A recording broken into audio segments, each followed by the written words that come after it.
my friends. Alright. Thank you so much for waiting. We don't have anyone here yet. That gives me a little bit of time to adjust some of these settings. Primarily, I want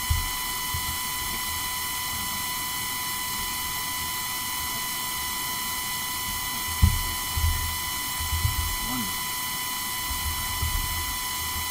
There we go. Alright, we're trying this. This is new. Before. Trying it. It's going to be fun. It's an adventure. Hopefully you guys found the stream. Hopefully y'all are here. And we're going to get that keyboard out of the way. Oh. And it's not that. We don't want the keyboard pressing buttons on its own. We're going to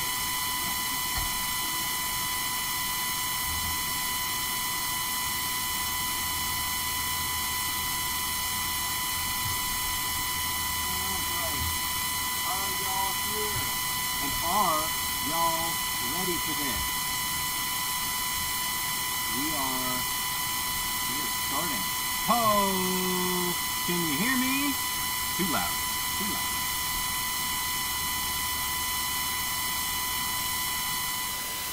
Better? Better? Yeah, that should be better, I'm hoping. How bad is the audio or the video quality on my phone? That's what I want to know.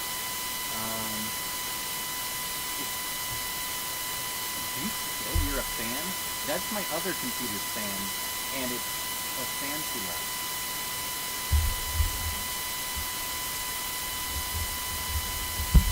How's that? Is that any better?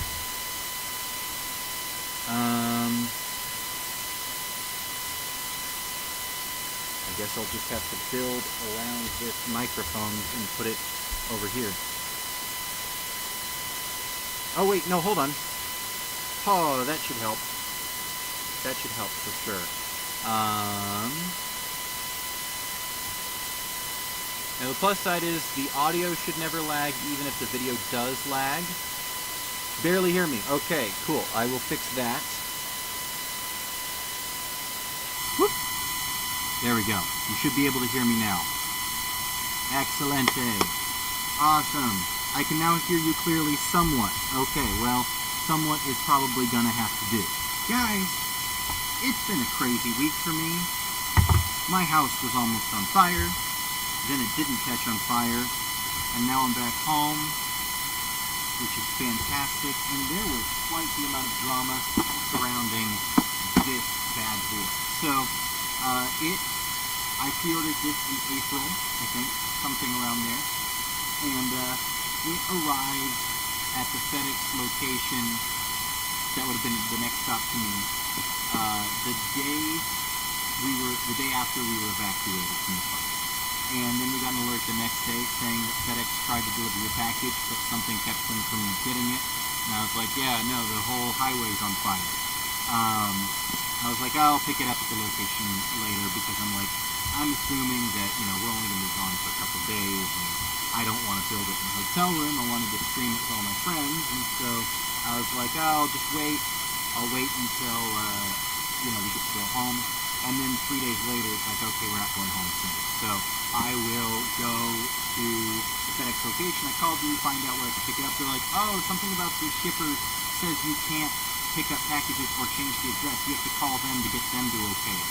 So I called Lego, and they were like, oh, when you pay with PayPal, you can't change the address. You have to ship it to the address on the PayPal account. I was like, okay, that place is inaccessible because of fire. And they were like, well, what we'll do is we will cancel that order and then send a new one for free to a new address. That way it's not linked to a PayPal account. And I was like, all right. So 3 days later, this arrived at my uncle's house, which was great. And now I have the Lego Razor Crest, which is only named the Razor Crest in early runs because someone trademarked the name Razor Crest like the day after the Mandalorian launch in I want to say Belgium. It was a European country. So in a lot of the productions of this, because in that one country they can't use the word Razor Crest, it has to be something else, which is just real wacky. But without further ado, we're going to start opening this bad boy up. And so what I'm going to try to do, I've never used this, please forgive the wonkiness of all of this. Oh my, that's just great, isn't it? Get my mouse out of the way. And we're going to start opening this bad boy. So, first let's get some knifies. I recently got into Star Wars tabletop games, specifically Star Wars Armada and Star Wars Legion, but Armada more so. And oh my goodness, have I fallen deep into the rabbit hole. Hello all three of my concurrent viewers. I love each and every one of you. Alright. You guys could have been anywhere right now, especially since I think Star Wars Theory is actually streaming right now. So I appreciate y'all being here. I didn't want to compete with Star Wars Theory. I like Theory a lot. He's a good guy. Not my personal flavor as far as content I like to watch, but I talked to him and he's really cool. We're basically getting rid of all the bags that don't have the number 1 on them. And we're going to open this up. Oh man, look at this hefty book. And we got a decent number of stickers. Stickers are a hot topic in the Lego world.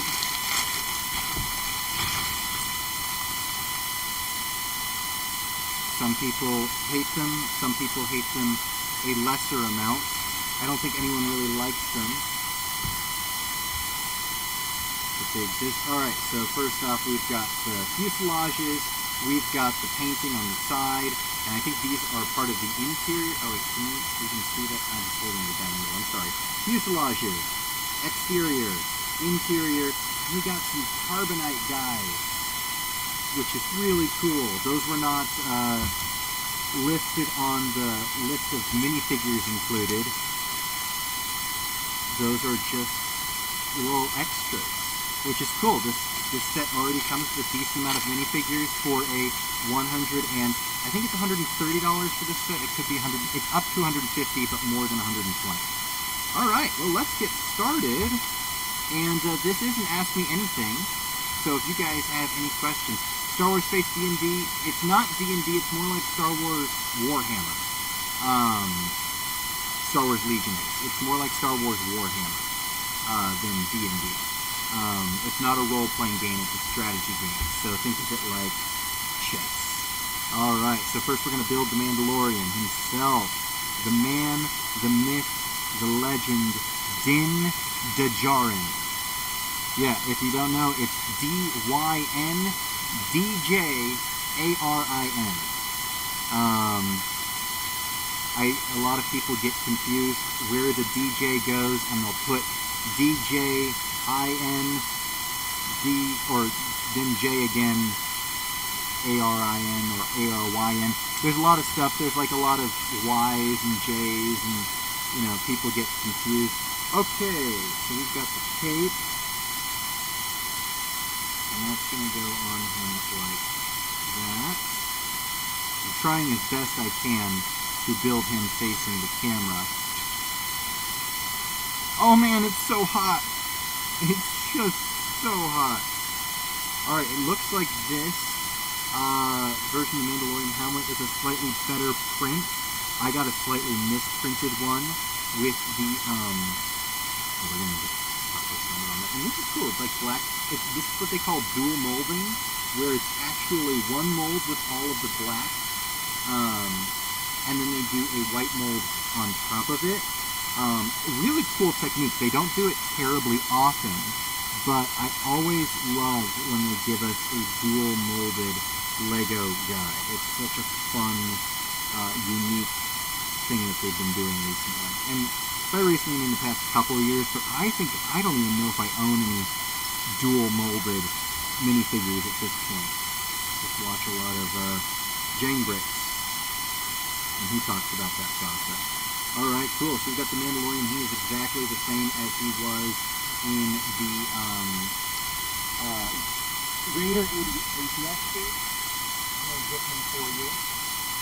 Y'all can compare. If I can find him.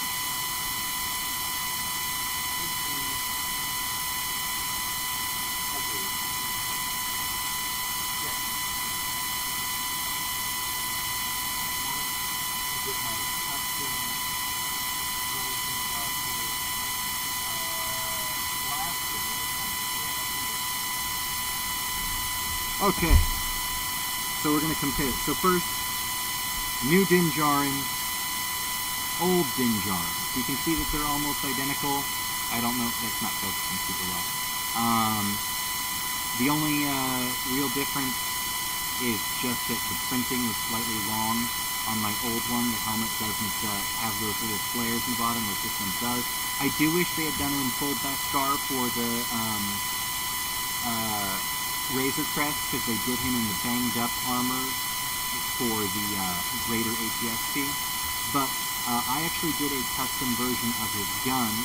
This is my design, because I wanted that stock to be there, because it's such an iconic part of the design. Here's the official version that they want you to do. Which is still pretty good. I like that stock, so I had to figure out a way to make that happen. I'll hold it here so you can see the handle. Yep, so that's that. We've now got I now own two Din Djarins, and for reference, this is a standard Mandalorian that comes in a new Mandalorian battle pack.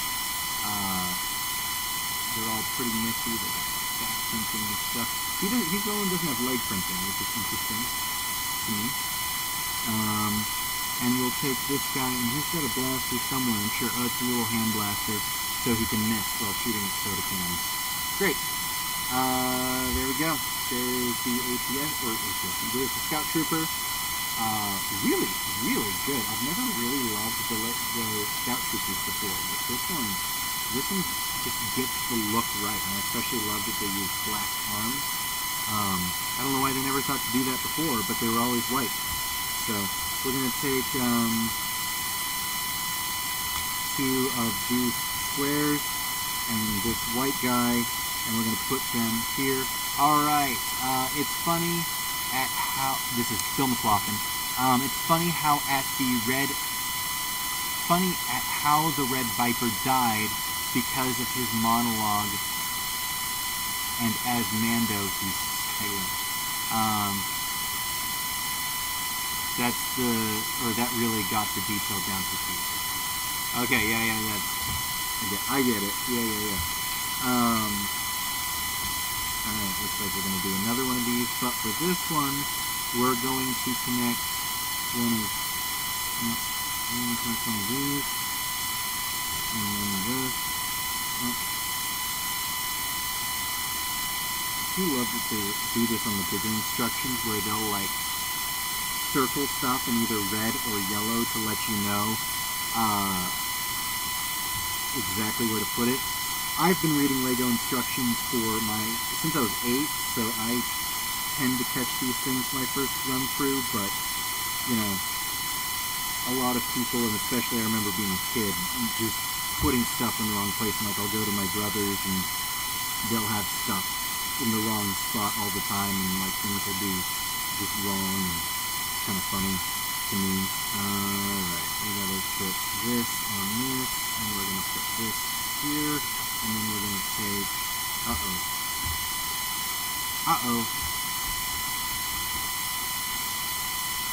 there should be an, here it is, it's buried. Alright, cool. So a lot of Technic in the, now I'm only saying that because I've seen pictures of the inside of this thing, but there's a lot of Technic on the inside. Alright, so now we're going to take these, we're going to put them sideways, like that. Very cool. Alright. Now, as a reminder, this is an Ask Me Anything, so if you want to ask me anything, I will answer.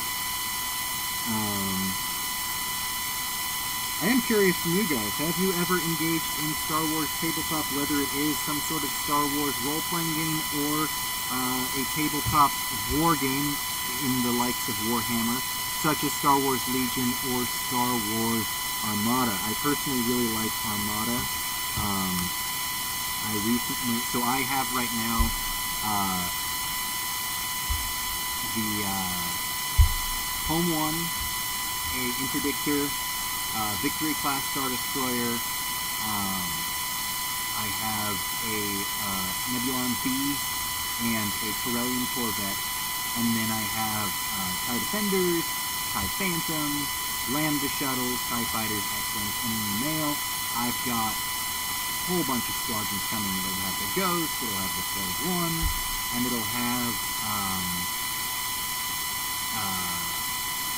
let's see, I'm getting Profundity, which I'm so excited about, but more so, the thing I'm most excited about is the Chimera, which is Grand Admiral Thrawn's flagship, and that is going to be just killer. So yeah, a lot of cool stuff there. Really excited about that. That should be a good angle. Alright. Here we go. Okay, so we're going to put another one of these black clippies on the side, here, and here, and then it is.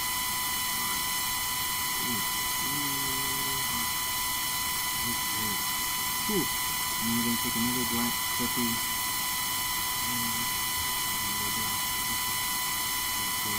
buried Lego pieces of temporary bane of all builders. You know, it happens. I have most of my Legos organized by color, so I've mitigated that quite a bit. But it is why I don't know if you noticed, but I always keep a clear line of distinction between all the bags I open. This is a bag, this is a bag, this is a bag. And that way, I know with pretty certain, I know all of the pieces that look like this from the over here. Any duplicates they're always going to put in the same bag, so you can pretty safely judge if you know that these 1x2s were in this bag. Every time you go to get another 1x2, it's over there waiting exactly where it was before. And for instance, right now, I need to find where the jumpers are, and they are in this pile. So now I know that my next jumper will also be here. Great.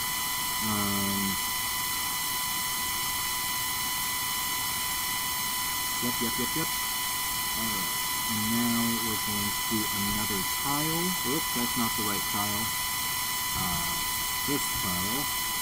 And then a plate. And now we're going to take this small tile and this small tile, and I'm going to guess, oh, no, I was wrong. I do have a tendency to be wrong sometimes. It happens to the best of us. Alright, chat. Here we go. Oh, this is where the carbonite guys are gonna go. Yay! Okay, oh, hold on, my camera isn't angled well enough. There we go, let's see, is that better? I think that should be even better. Move this back a little bit, and that should give us a nice clean look. Can you guys see the build? Let me know. I'm gonna try to pull up. Yeah, it looks like you can see the build. Let me know though if there's anything specific you want to see.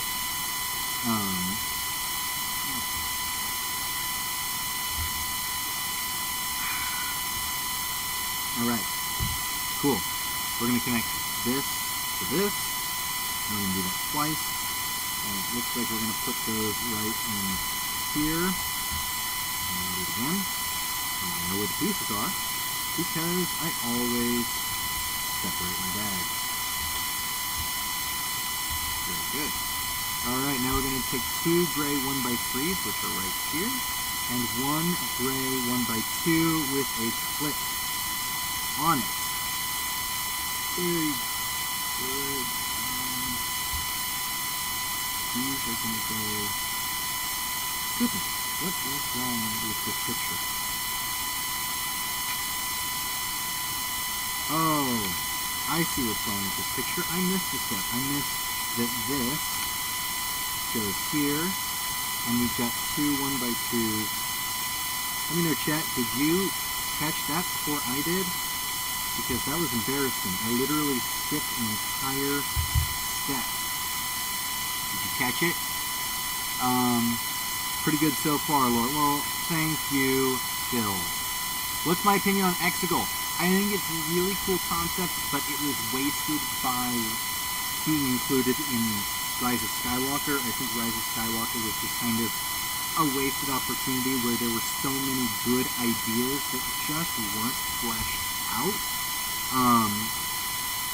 I think the idea of a,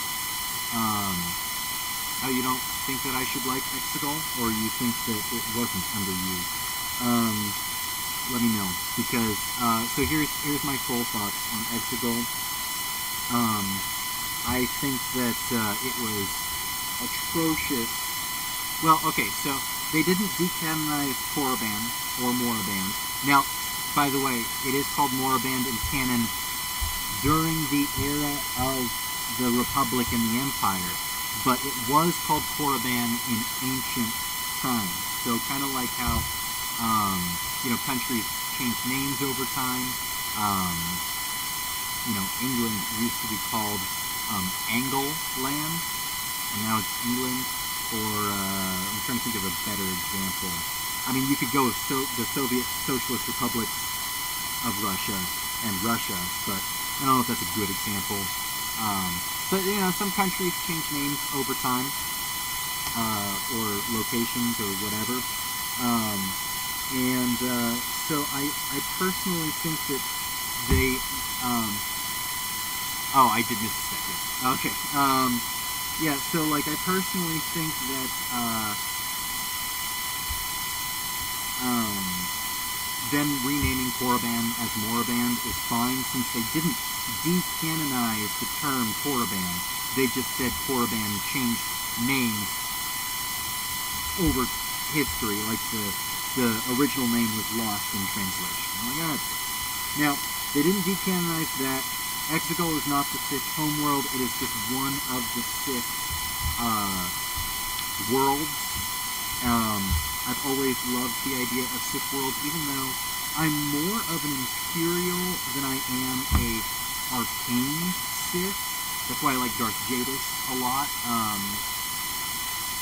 The sequel trilogy was one missed opportunity after another, and I have I don't hate, I mean I do now, but I don't think that we had to hate The Force Awakens, because here's the thing, if episodes 8 and 9 were better, Force Awakens would have been fine. The problem with Force Awakens is that it doesn't go anywhere, and so the fact that it introduces nothing new is a problem. If it had gone somewhere interesting, then it wouldn't have been a problem. It would have just been like, hey, we're back, kind of thing. But no, it was like, no, we're gonna go one direction. Actually, so you guys, I'm sure I've talked about it plenty of times, but, Abrams had a plan for all 3 episodes. Now, whether that plan was good or not, I don't know, but he had a plan. And the problem was that they said to each of the new directors, hey, you can, here's the plan, here's where we're going. But you have total creative freedom. Now, you can't have a plan and also give directors total creative freedom, because that makes great conflict, which is exactly what happened with The Last Jedi. He completely changed everything and said, screw you. You can see that with the original script for Colin Trevorrow's Duel of the Fates, because it was based on a version... Oh, fine. It was based on a version of Episode 8 that didn't actually happen. And so, alright, hold on. They really should have stuck to one director. You know, they should have, or at least forced all of the directors, because, you know, episodes 4, 5, and 6 were each different directors. But they all were homogenized by George being in charge. I wouldn't have minded them having different directors, because each Mandalorian episode had a different director, or at least, 3 directors did 2 episodes each, and then 2 directors did 1 episode each. And that was really good, but again, because Jon Favreau made sure that his vision survived the translation between directors. He didn't cede creative control. He didn't give it to someone else. He just said, hey, you can have creative control, but you can't change the story. The only story that was written by one of the other directors was the prison heist episode, which was directed by Rick Famuyiwa. Rick Famuyiwa directed episode 6? Is it? I think it's 6, yeah. Because episode 7 is the one where they go back to the main plot, and then episode 8 is the finale. Full control as long as it follows one line. Yeah, well, yeah, that's what it should have been.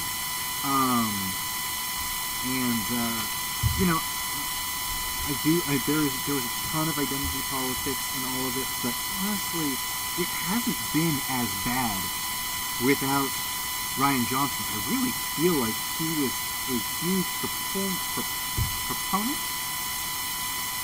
He contributed very heavily to that. Now, I do think that, Kathleen Kennedy has her issues, but there's a lot of good things that have come from Star Wars canon. I'm kind of a mixed opinion where I hate the sequels, but I love a lot of the other stuff that's come from canon. A couple of commenters have been talking about, Disney's too cowardly to have a good guy Imperial. I'm like, I see why you'd say that, but Disney has been way better about having sympathetic Imperials than Legends does. For instance, canon started with the Tarkin novel, which was arguably, you take the worst offender of Imperial evil, and you somehow make him a sympathetic character. Hold on, I'm going to plug this into a better charger. I don't know. Yeah, my phone's dying. And I would really hate to have my phone die while I'm doing it. So, alright. And I'm going to turn the brightness all the way down. Great. Alright, let's hope. So if the stream suddenly cuts out, I'm going to apologize. My phone is on 12%, and it just went from great to abysmal, my phone battery, in the course of a week. And I'm really upset by that. And I hope you guys don't have to pay the price. Here's hoping. Here's hoping that it can charge at least as fast as it's losing energy, because then we'll be able to stay alive. But otherwise, I might just delay the inevitable, as General Grievous said in the Mortal Kombat knockoff of Star Wars Episode 3. Let me know in the comments if any of you guys actually played that game and know what I'm talking about. Or chat, I guess. It's not comments here. Alrighty-o! We're gonna put this there. It has 2 studs remaining on the end. Magnifique. And then we're going to take this, and we're going to put it there, and we're going to take these, and we're going to put it there. Man, I am building a lot better today than I have on previous builds. Perfect. And that's going to be bag 1. Nope, yep, bag 2, here we go. Oh, bag 2 has the child in it. I'm so stoked. Alright. First, let's get these out of the way. These are the extra pieces. Extra pieces from bag 1. There you go. Alright, I've always seen Tarkin as a military commander who believes he's doing the right thing, as a military commander who's willing to cut moral corners to get the job done, much like Revan. Similar, but I mean, they were very different in their own way. I've wanted to play Revenge of the Sith game. It's one of the few classic Star Wars games I've never played recently. What of the 2003 Grievous where the Jedi ran away and he said you've only delayed the inevitable?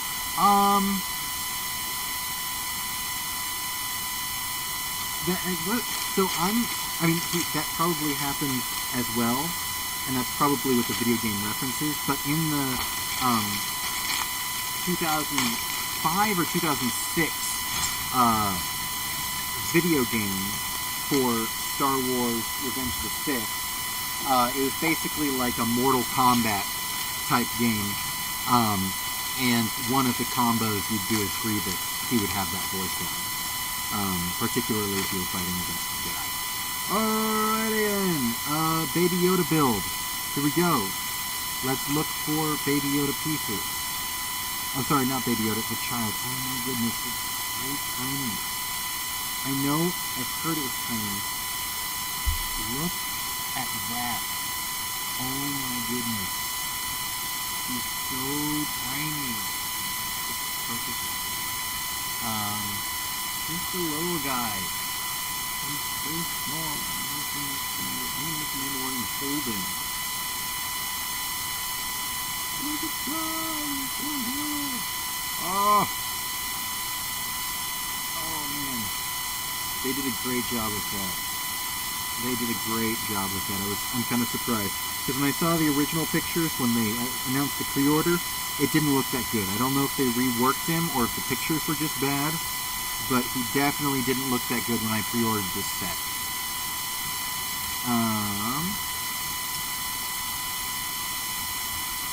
Alright, this one certainly has more pieces, but I think that's because we're doing the interior now.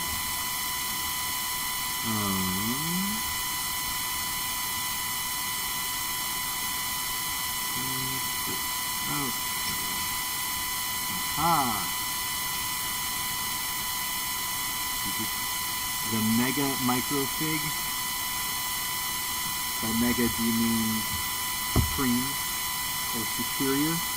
Or do you mean large? But yeah, his little Microfig is great. I love it. It's perfect. Alright, let's see. We got this. We're going to get two dark bluish gray 2x2 plates. Stack them on top. And we're going to put all of that on top of this. Great. Okay, the first of the stickers. Oh man, and those go on the inside of this. Okay, sure. Okay, these go vertically.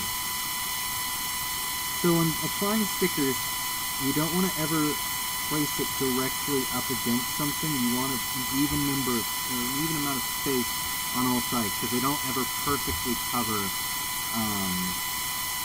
what they're supposed to. They're not exact in size. Okay, this one. Okay.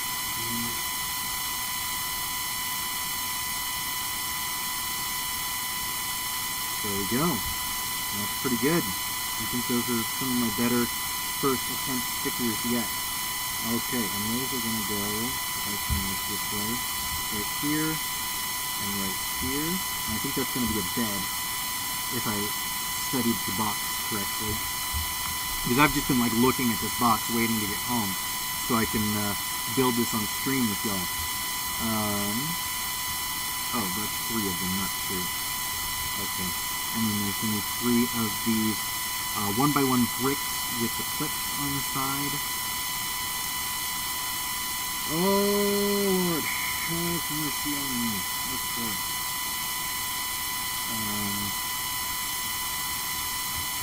There we go. Perfect. Alright, now we're going to set this to the side. We're going to work on a side build real quick. Like this. Like this. Like this. Boom. Fans overpowering you. The fan? Oh, alright, I'm going to do something unconventional. I'm going to put the... I'm going to sound a little worse because I put my... what do you call that, little film thing on the back side. And I'm hoping that actually washes out the fan. Because I can barely hear the fan. That's the fan for my main computer. And it's not nearly as loud as the fan for my stupid MacBook.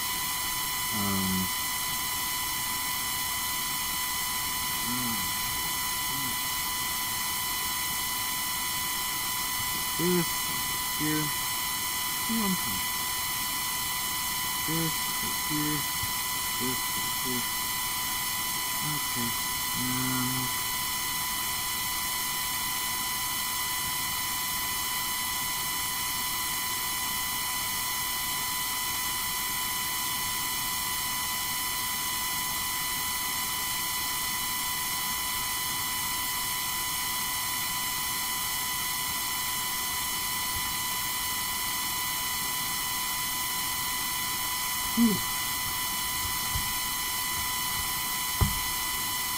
Alright, we got 2 red chairs. It's not necessarily red. I guess we're building the cockpit, which is interesting.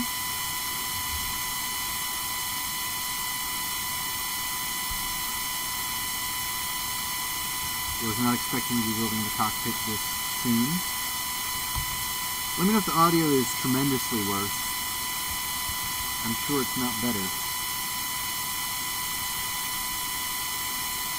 Alright. All 2 of you. Thankful that you're here with me. Never alone, right? If I'm alone, then I will die.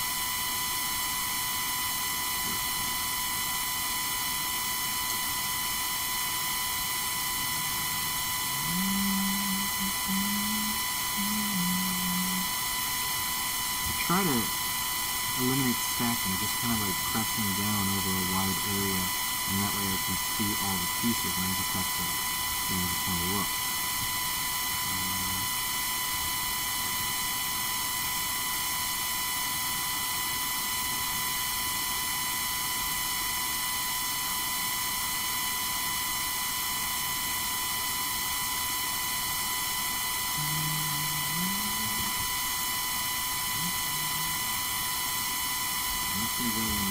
I guess this is the front. Very cool.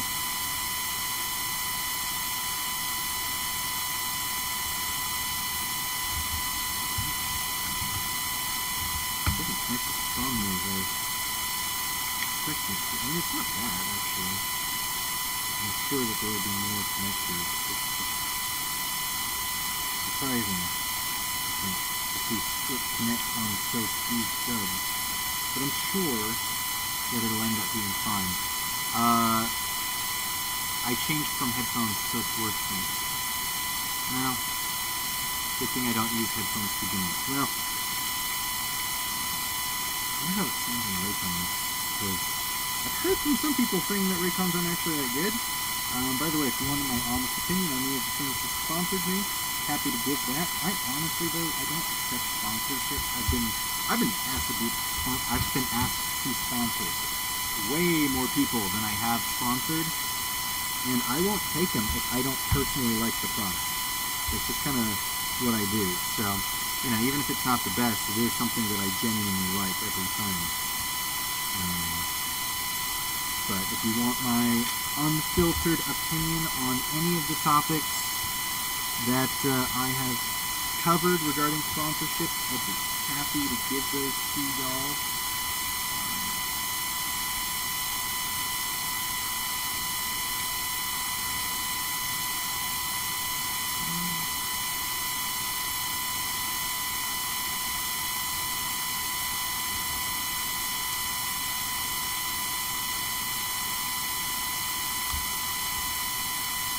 Now, we will take a dark bluish gray 2x2 and 1x4.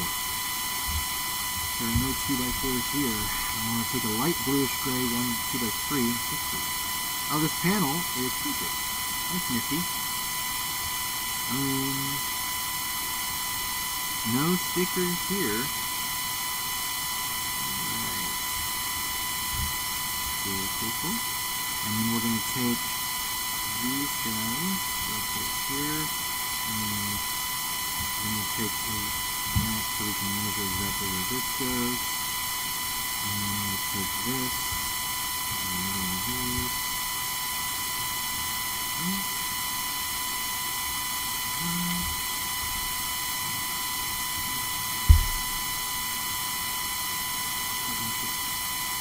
That's how they're connecting it.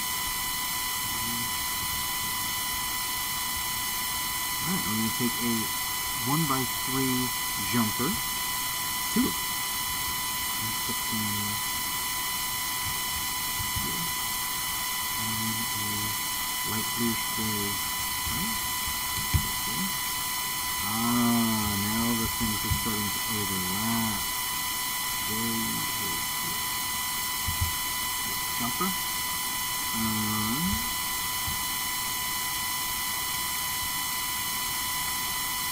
No questions. I'm surprised. This is an Ask Me Anything, which means you can ask me absolutely anything. Alright.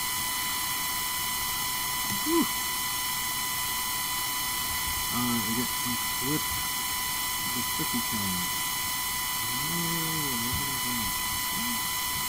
Huh. Unexpected. Surprise.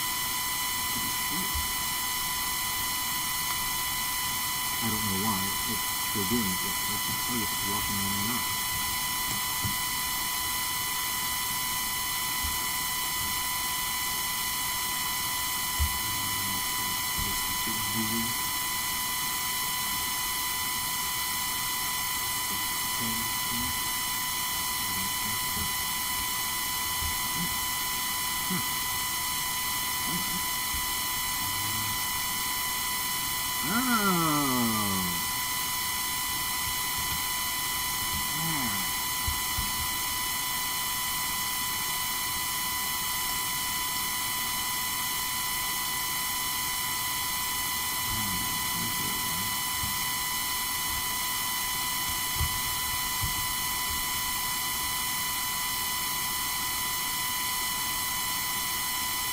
Oh, even better.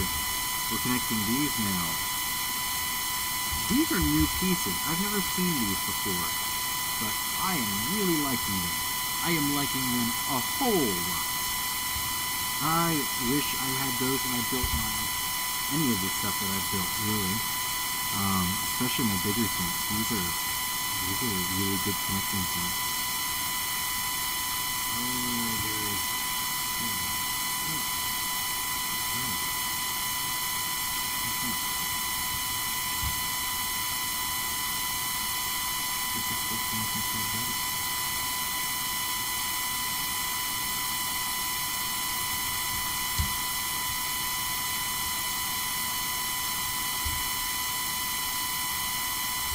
How do you think the Sith would be if Darth Jadis took over? Well, first off, Darth Jadis was very similar to Emperor Palpatine in that he had use for non-Force sensitive. So I would say that the old Sith Empire would look a lot more like the Galactic Empire. In my opinion, maybe not, I could be wrong.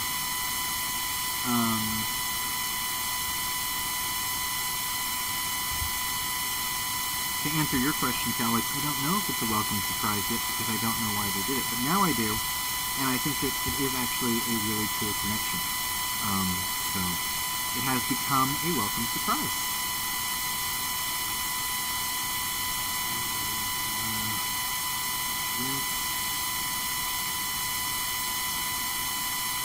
We're going to connect these little slopes, the little 1x2 slopes, onto these 1x2 clicky pieces, and we're going to attach this directly behind this. Awesome. I think that's going to end up being a gun rack for little Lego blasters. Blaster rack, excuse me, it's not a gun. It's Star Wars they're talking about. Swap your computer and I can Fuck, the computer still barely in. Huh.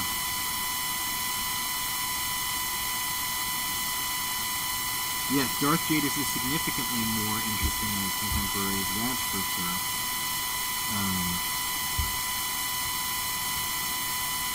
Now, am I quiet, or is there just a lot of background noise, Calig? If I'm quiet, I can fix that. If there's background noise, I don't know what I can do.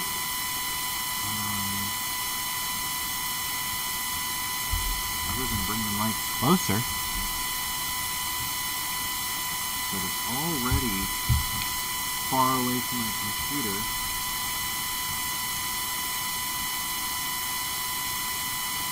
Yeah, I love Jadis. If you didn't side with Jadis in the Imperial Agent storyline, you did it wrong.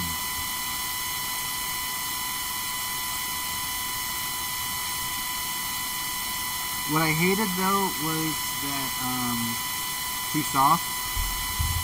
I can fix that. Okay. No, it's already at max.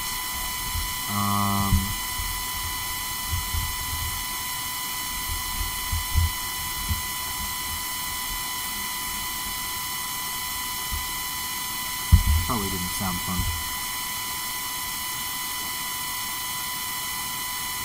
I just messed up a bunch of my,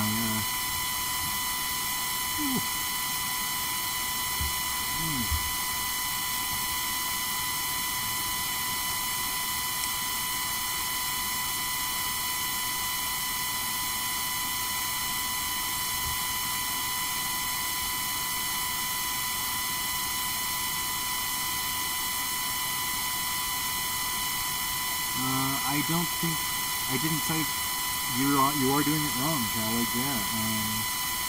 Jadis is where it's at. He could have, I also wish he was outside Malgus. Heard that as a complaint. And especially in his Flashpoint. You learn later that he's definitely right, and even if you read the Revan novel, you're just like, yeah, the Emperor's kind of crazy. Like, I'm pro-Empire, but I don't want anything to do with the Emperor. And that's kind of where Jadis was at, too. Like, Jadis what bummed me out about Jadis was, since you have the option to kill him, he can't come back, ever. Because the story from that point forward has to be compatible, whether you killed him or joined him. So, you know, they can't, or at least they're not going to give you the option of reuniting with Jadis. So, Jadis was a huge wasted opportunity, in my opinion.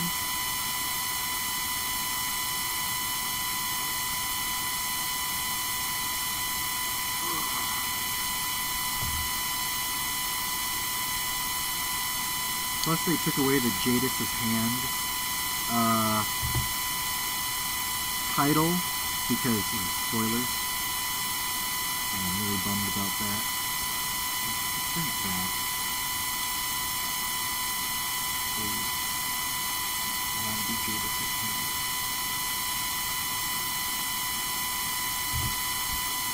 Alright, chat. Here we go.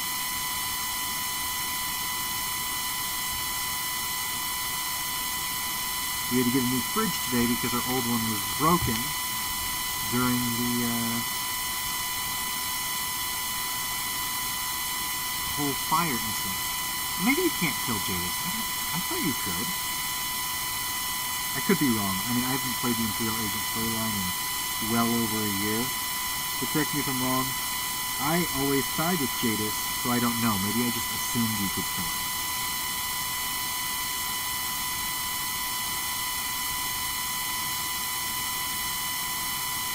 You let me know, chat.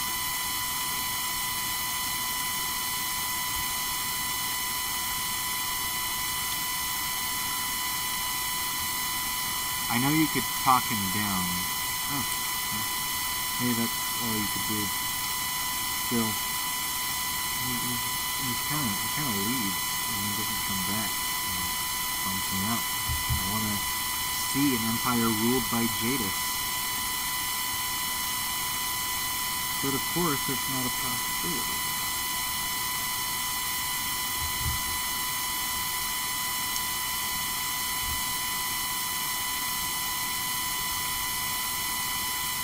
Alright.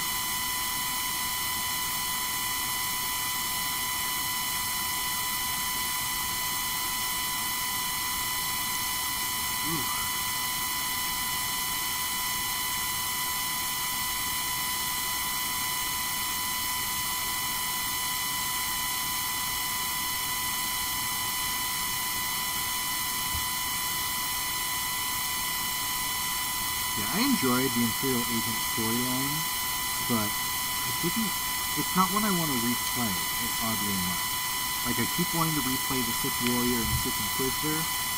I need to finish the Jedi Knight. I'm pretty far in the Jedi Knight story, or at least not pretty far. I'm almost at chapter 2, I should say. That's, I guess, not pretty far, but I felt like the first chapter was insufferable, so it feels far. You could pretty much blackmail him. Oh. See, I'm just scanning.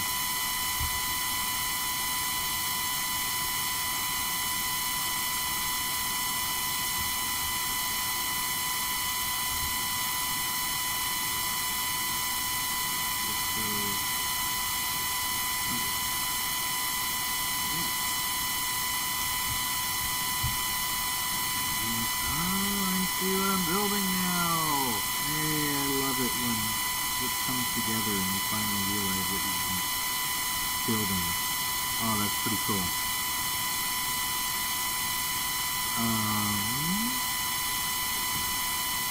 Okay, so what we're building right now is, we're building the top of the Razor Crest.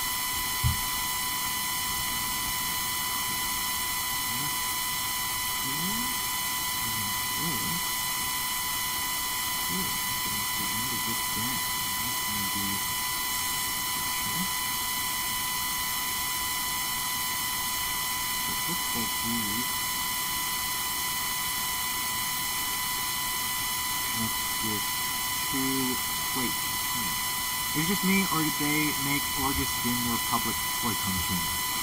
I haven't played Onslaught. I haven't played past Eternal Throne. I just went back and did a whole bunch more runs of the main class stories. I really like the class stories. Even though I do like Eternal Throne and Fallen Empire, there's just something about going through and doing the class stories again that I really enjoy. Alright. Very good. Now we turn the page. And we have this, and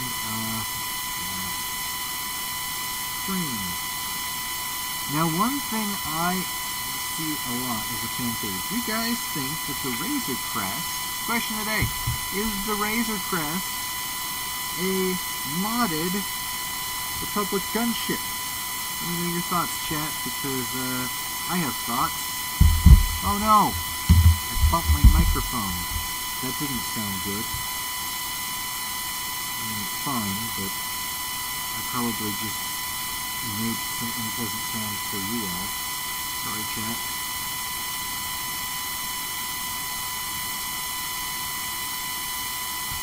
Alright. Sorta not just you, though Din was...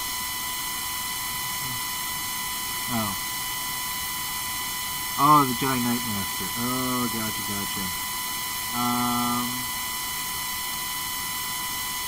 Yeah, he didn't impress me enough for me to remember his name.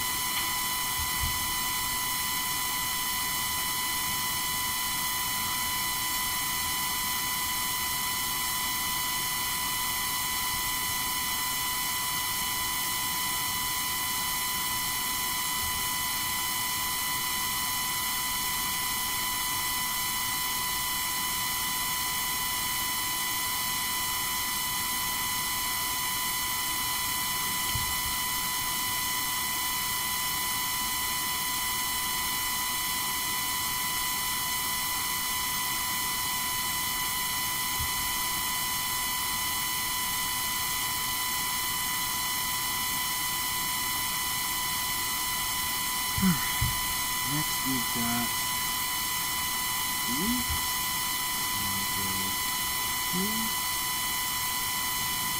There. There. And you know what they're doing now. We're going to slide these pegs in later. I know what you're doing, Lego. I've seen this trick before.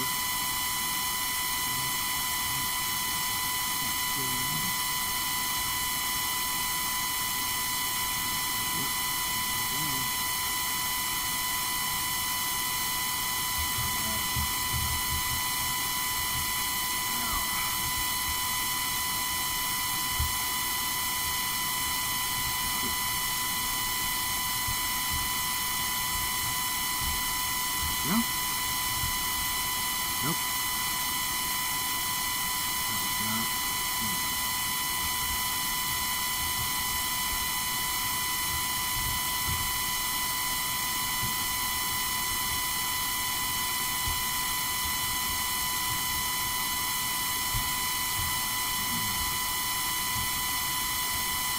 Now, when you say not just you, are you referring to the Jedi Knight storyline being insufferable?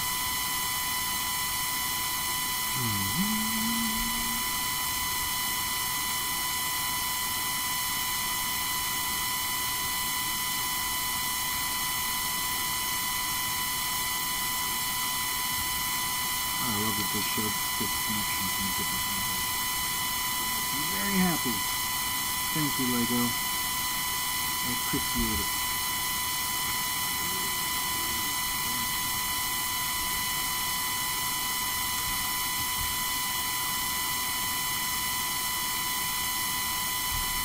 Alright. There we go. And that's bag 2. Let's get all these extra. I feel like I'm getting water. Something's not right.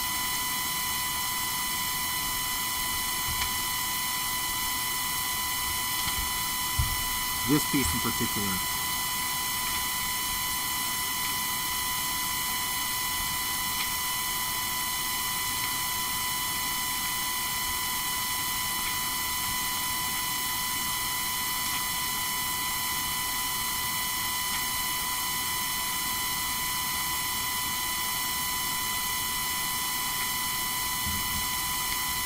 We are going back. I was referring to Bill's question. Alright. We are going back.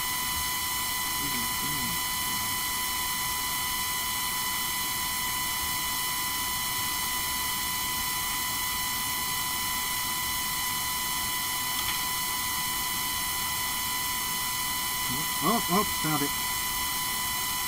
Hi, buddy.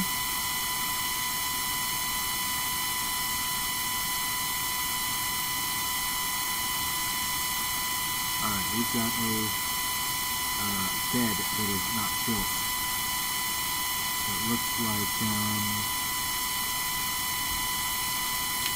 we're going to put this in there, this right there, this right there, and this right there. Now we have a bed, and I'm going to put the stormtrooper in there because Mandalorian is good. Hey, look at that. Now a little bed. That's nifty. I like that. Alright. Now, we move on to bag 3. The extra pieces for bag 2 were one peg stud combo, and one gray 1x1 round stud. Bag 3 is smaller, and there's only one. To the future! Thank you, Calig.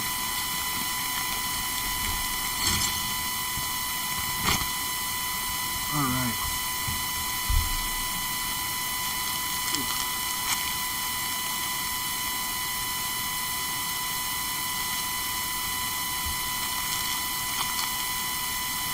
Apologize that my workspace is in a little bit of a mess right now. Since, you know, half of it got packed up when we were evacuated. I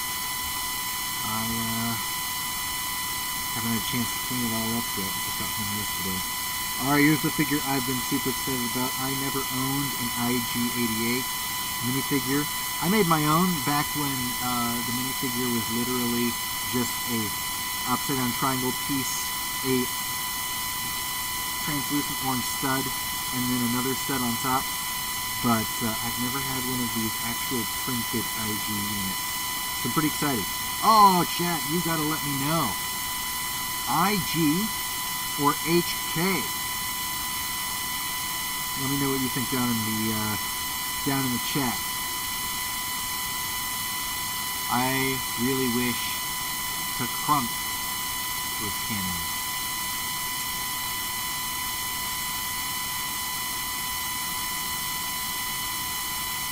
The Crunk. Yep, alright. Chat, HK versus IG units. HK series versus IG series. Now, I'm not saying which would win, although that'll be a separate question. Alright, I want you to answer both. Who would win, and which is your favorite? Go! Alright, here's IG-11, the nurse droid. Meat bag. Answer. This is easy meat bag. Excellent! Love that answer.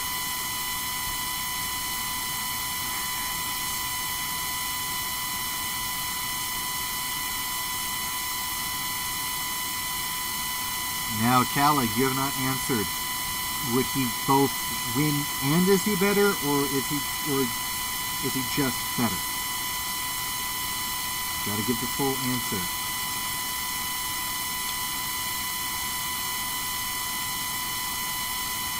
Alright.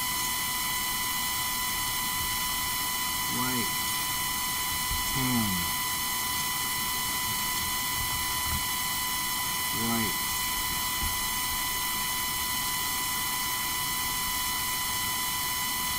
I've now skipped a step for each instruction bag. So here's hoping that we can get through bag 3 with no skipped steps.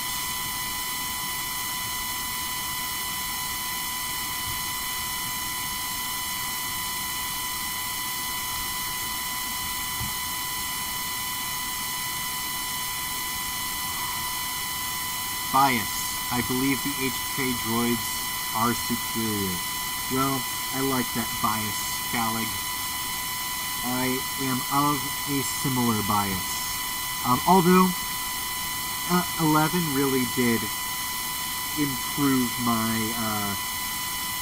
affection for the IG series. More than I was expecting him to, 100%. I mean, I still thought, oh, it's going to be cool to actually see an HK droid do something. But, man oh man, I ended up falling in love with IG-11. But no one can beat HK-47, or even, I like HK-55. I think he's hilarious. I haven't been spending my security key allowance. You know, if you have the security key, you get 100 cartel points a month. I haven't been spending that for a while, and I've just been letting it sit. And then I became a subscriber, so I got more. And I'm saving those to get the HK-55 recruitment mission, because they released that about a year ago. Or released to the public, I mean.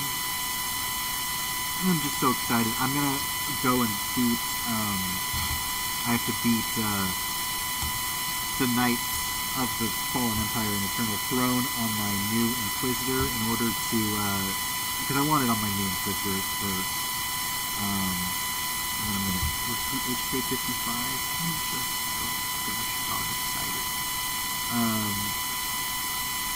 But I don't think anyone will ever top HK-47. He's just, I mean, he's the original, you know? How can you beat the original? But I do love HK-55. And 51, I think, is just the, he's the odd man out. Zoom.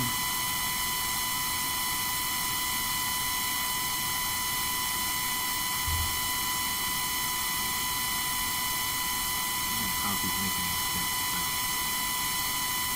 can't know for sure until I drink it all, right? That's how it works?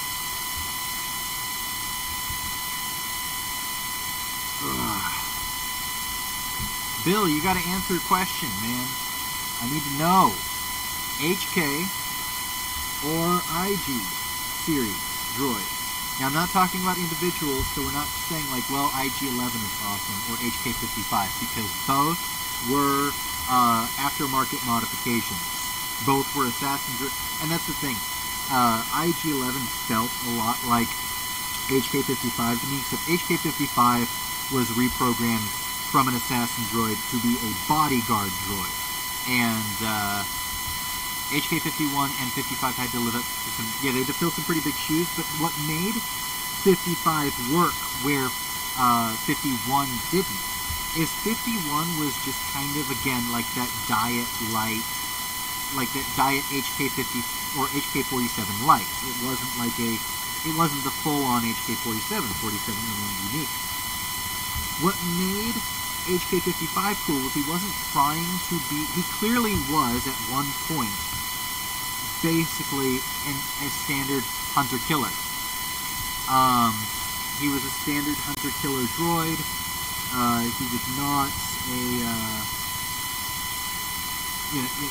basically like HK-51, but he was modified in an aftermarket modification to turn him into a bounty hunter, which is similar to IG-11, or not bounty hunter, I'm sorry, bodyguard, which was similar to IG-11. Both were programmed as hunters and then reprogrammed as protectors.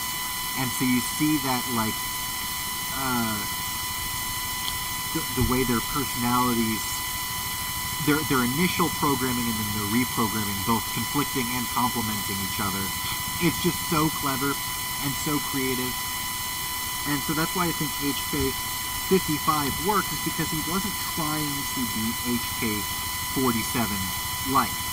He was his own character. He was completely unique. He was completely new, and yet he had that HK flair that we all love so much.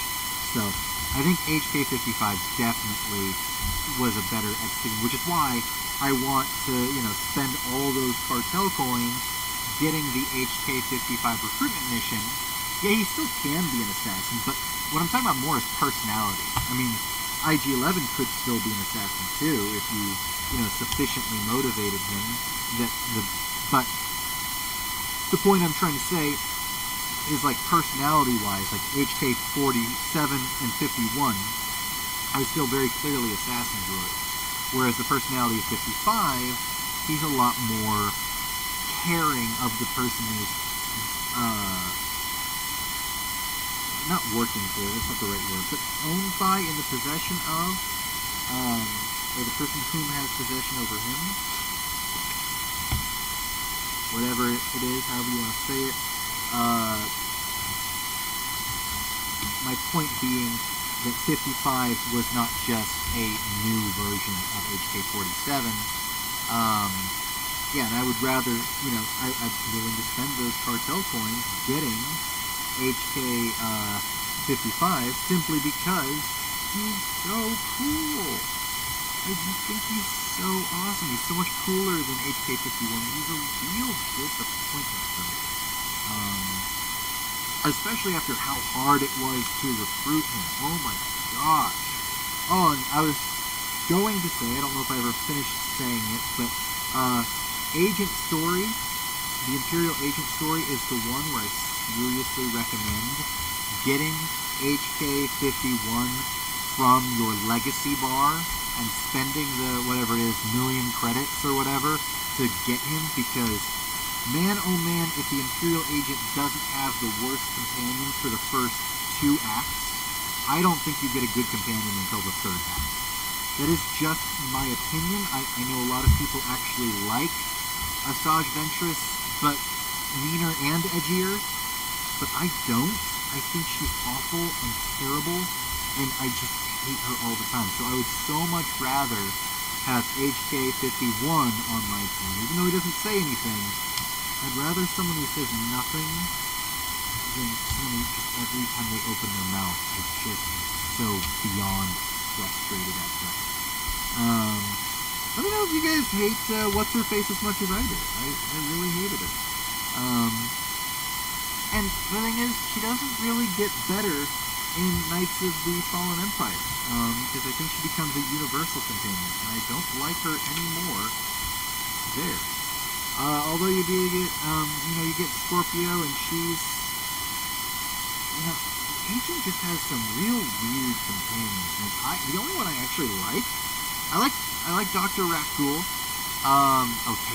Calio, yes. Oh gosh, I hate her. Do you hate her as much as I do, Callie? Because man, oh man, do I hate her.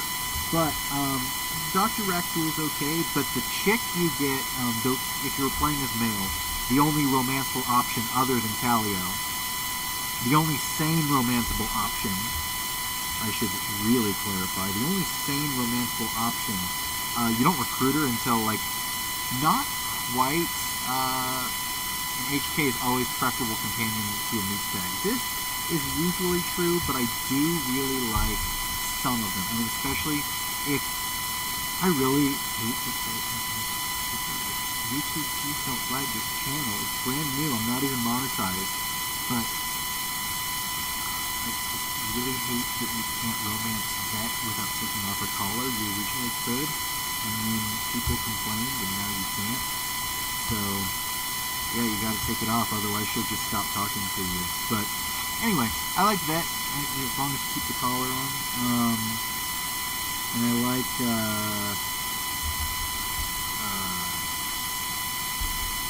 I like all the Sith Warrior companions.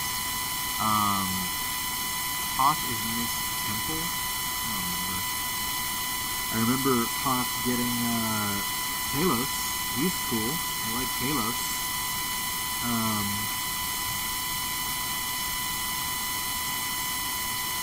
Oh yeah, Hoth is where you get right, the female, the sane romance option. She might actually even be working with the Chiss, which makes even more sense if you're playing as a Chiss, which I did because I like Thrawn. And it wasn't it was cool, and I liked that there were actually some dialogue lines that were specific to me being a Chiss, particularly on Hoth. But,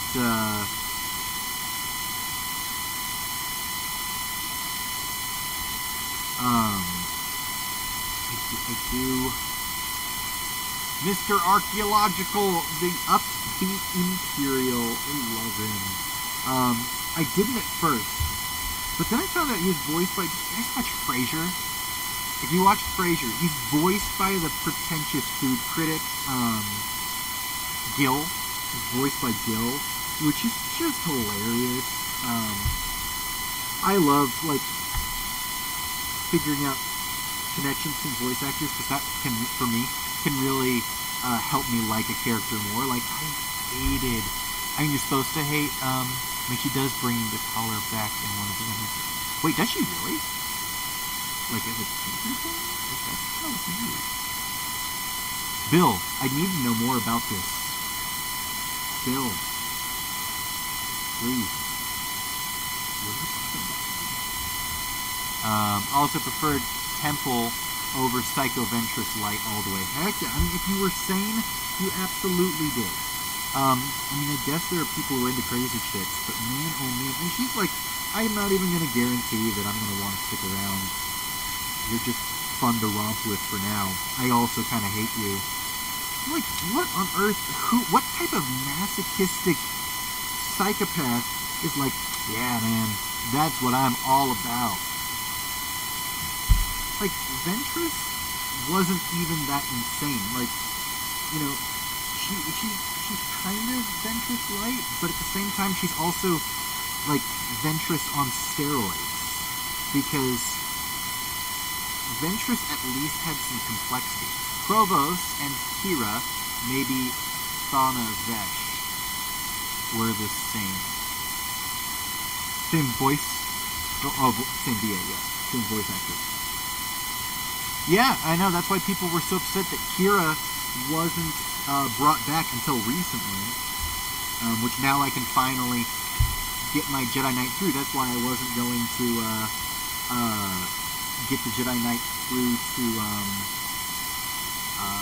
do you call it, Knights of the Eternal Throne and Knights of the Fallen Empire, because you take away Kira, and then you can't get it back. So I hate that, like, I hate that your ship is empty after you beat Fallen Empire and Eternal Throne, because it's like, okay, I got, like, most of my companions back, and yet they're still not on my ship, and they never talk to me again. It just feels really, I don't know, it feels like they shortchanged you. Alright, this is starting to really look like the Razor Crest. Am I right? Am I right? Heck yeah, man, this is where it's at. And this is a good opportunity for me to say, I don't think the Razor Crest, controversial opinion, is a modified Republic gunship. It just doesn't line up. If you look at where the engines are, if you look at the angle of the cockpit, the only real commonality is that they have engines up here, and there's a hangar bay right here. So that's it. And people took that and went, let's see a Republic gunship. But it doesn't look like a Republic gunship. I mean, I see why they would say that, because there are commonalities. I remember basically in one of the romance dialogues, when they are about to get freaky, Vent mentions the collar and suggests using it. Oh my. Yeah, I would remember that vividly too, man. You have my sympathies. That's weird. I always intend to romance Vet, and then whenever I play Dark Side, I end up romancing Jace. I know. But let me say this. Everyone else has, like, pretty lame romance options. The only good ones are with the Sith Warrior, and he has 2 good romance options. And technically, I mean, kind of 3 if you count Lightside Jace as a different character, but I actually don't think that Lightside Jace is a good romance option. But it sucks. Like, I'm like, can't one of these go to the Inquisitor? But no, all the good romances now become choices for the Sith Warrior. Despite the fact that I like playing as Sith Inquisitor more, I like his rotation better, especially Sorcerer. I like the way he plays. She's kind of Madame Jace, but she's also submissive to the Inquisitor, so she's not like a dominatrix or anything like that. She just kind of wants to help keep Vet in her place, which, say whatever you want about that. I'm gonna let you guys tell me how you feel about that, but I'm gonna stay out of it. Right, YouTube? Is that what I'm supposed to do? Please don't flag this channel. It's just to talk to my friends. I don't get money from it.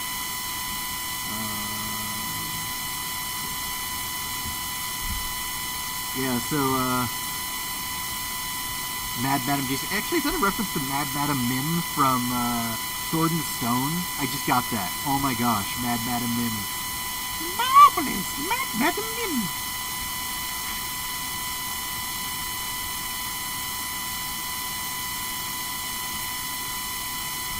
Absolutely hilarious. 10 out of 10.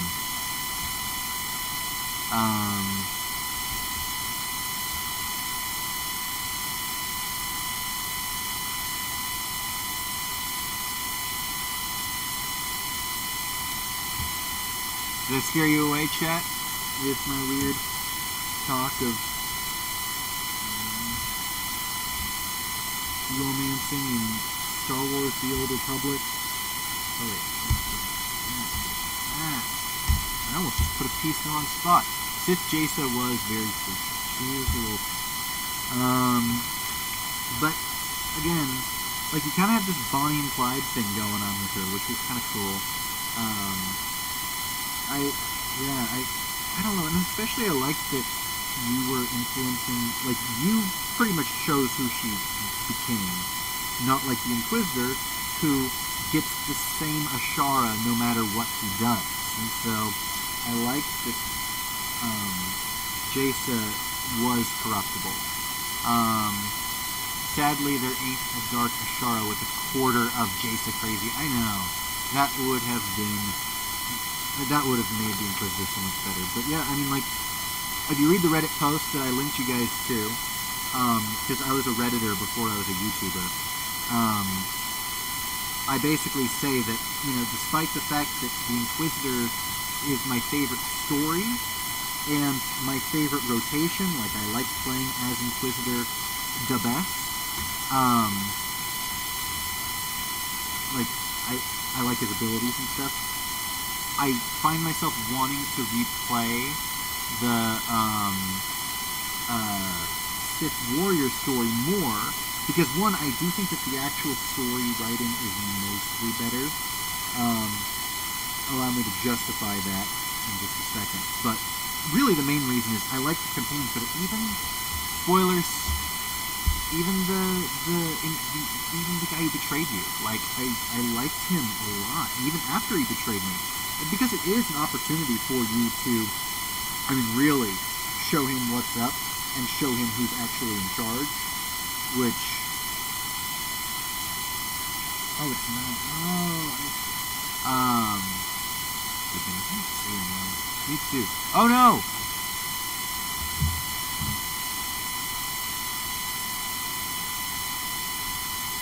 Oh no. Are we back? I don't know what happened there.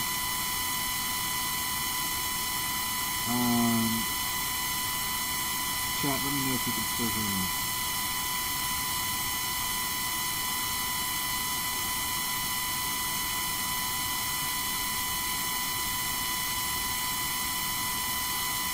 Admiral Malcontent. I like Admiral Malcontent. I do.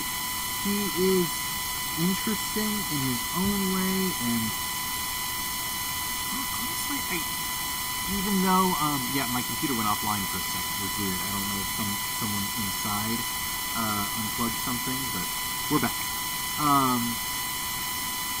But yeah, no, I liked, even though he betrays you, which stung, man, that hurt, because he was my favorite non-romanceable companion at that point. I think I put him in a shock collar after that, if I'm not mistaken. I don't know. I did something to him. I mean, I kept him around. You can kill him. But honestly, keeping him around is some of the better story options. So, my advice, if you've never spared him, just give it a shot. You might be surprised at how, at some of the cool stuff that happens. Alright. Now we're going to do the sticker for this one. Now stickers, just going to sticker number 4. Good, you're going to want to leave an even amount of space. Now these are tough. So we want to line it up on that smallest edge and make sure it's just level there. And then we're just going to, like that. That's a pretty good sticker application. That was one of my better ones.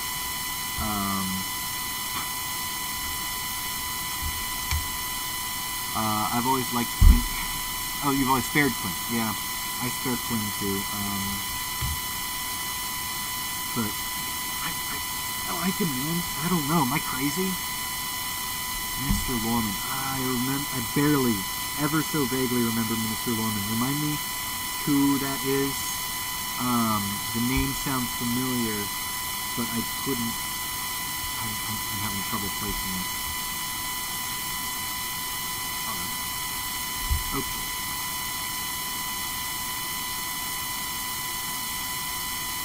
Tell me a minister. Oh man, it's only you guys again. We were up to 4 for a second. I was getting all excited. But it's okay. You guys are all in here. Really. What more can I ask for? Oh, that's backwards. Is he the one who helps you with the,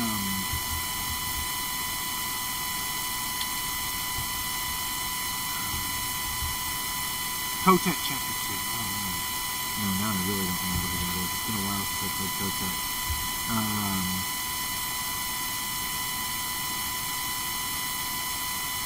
How many things I even remember? I mean, I played through Kotet. I mean, I remember Valen's party. I remember other things that I can't remember right now.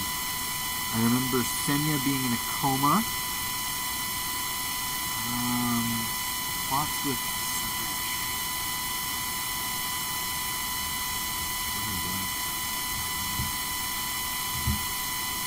Oh, we got landing gear now. The landing gear was done really well, I think.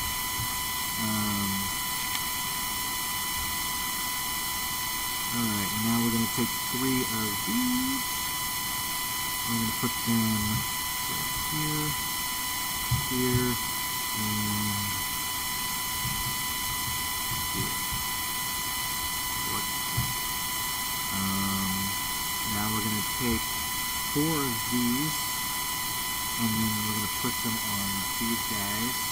I'm going to put those in here. I think they go up. Yep, they go up. Boom, like that. There we go. We're going to do that twice.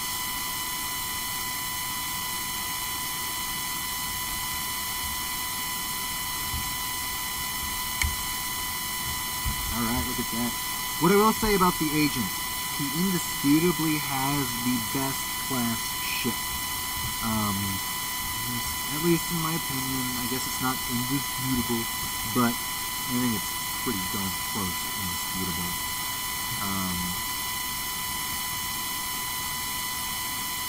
What do you guys think? Am I wrong on that?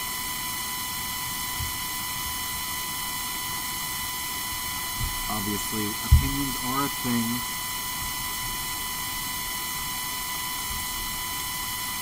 Therefore, I have the potentiality to be wrong.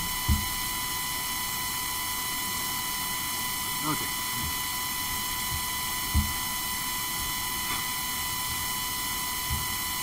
What do you guys think? I want to know. I'm surprised that normally Lego doesn't have you connect stuff like this. I'm surprised they did. There we go. And this is a very reasonable amount of leftover pieces. And I don't think I skipped any steps. Could add shock collars or call him all together or show me once the agent ship is fast.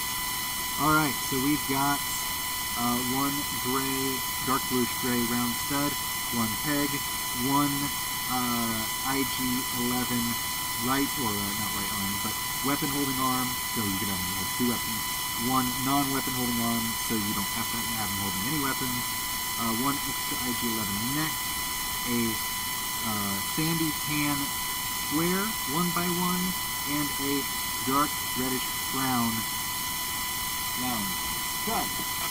Oh man, chat, we're on bag 4 out of 6.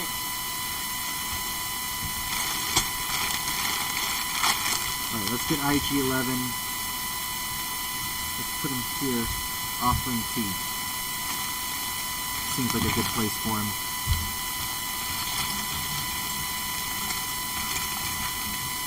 I put him in a shock collar and I've just straight up showed him total mercy, but I've never killed him.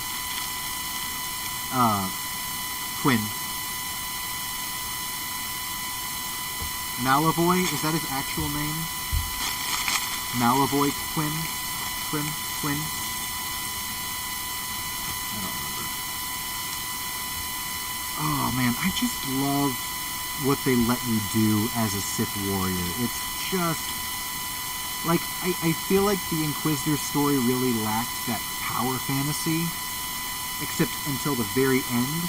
But then all of that is undone as soon as you get to the expansion. It's like, okay, well, I'm no longer... Like, the fact that I'm a Dark Council member means very little at this point.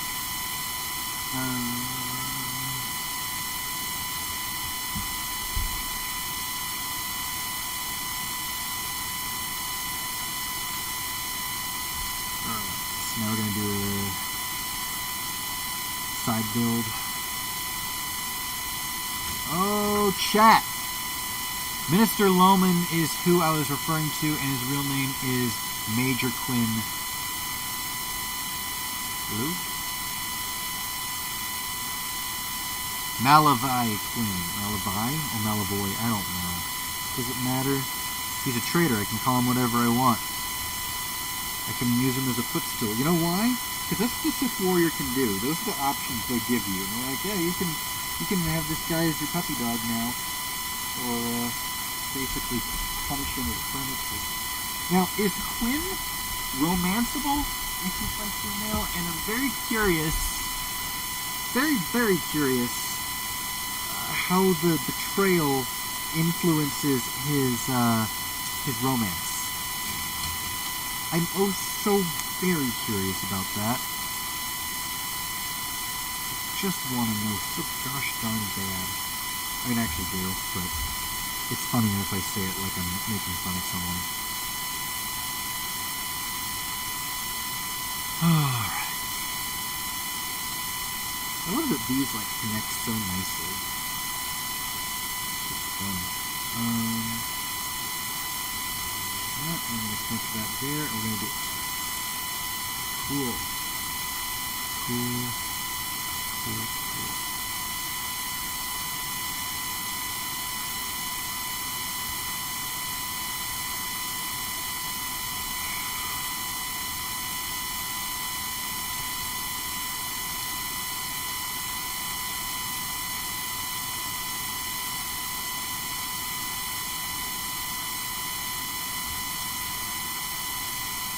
From what I understand, Domoflafen says, she can put him in his place in many ways. Oh dear. That read very dirty. I don't know if it was written dirty. But I certainly read it that way. And I feel guilty now. I feel all ashamed and sad inside.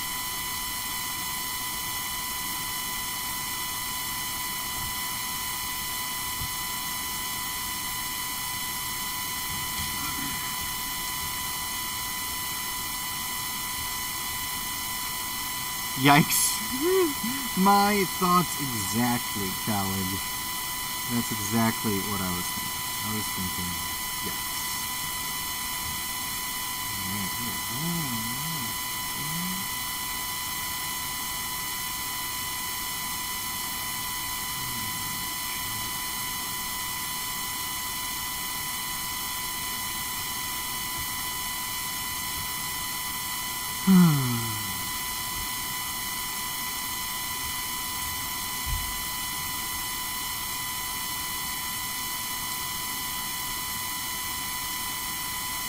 Using the human shield, and yes, I believe so, Quinn's romanceable, but never did so on your female warrior. So you had a female warrior, and yet you didn't romance Quinn? Who did you romance? Did you romance, the big boy? What's his name? I don't know, your Spec Ops guy. Your Special Forces brute. That doesn't seem like an interesting romance to me. I'm sorry. He was just kind of boring. Quinn is one of the most dynamic crew characters because the thing is, all the crew characters kind of feel like tropes. They just kind of feel like, wait, hold on. Domoflafen says, though I'm pretty sure the Sith Warrior and Jace romance is even bigger yikes because they're both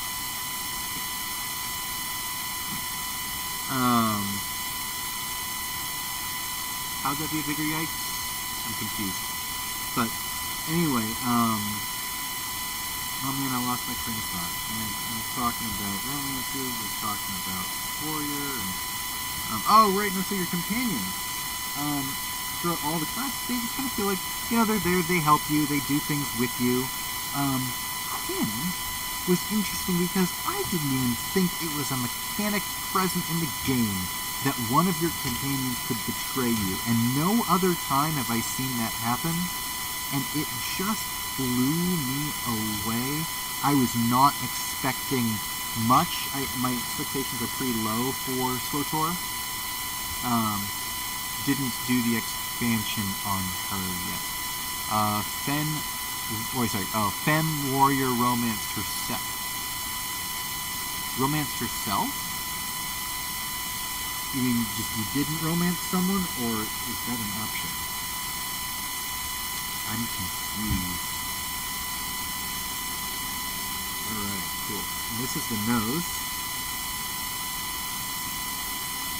going to go on right here. Let's see.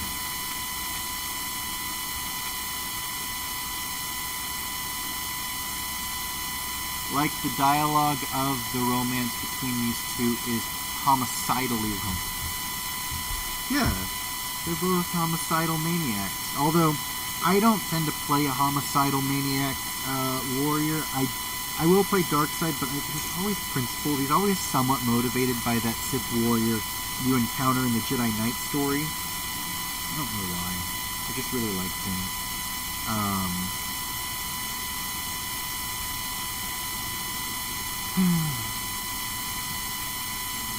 You know, the one you can recruit to your cause. Quinn was definitely an interesting companion. I think he's the most interesting. I know that it's an unpopular opinion to like Quinn, but I just really do.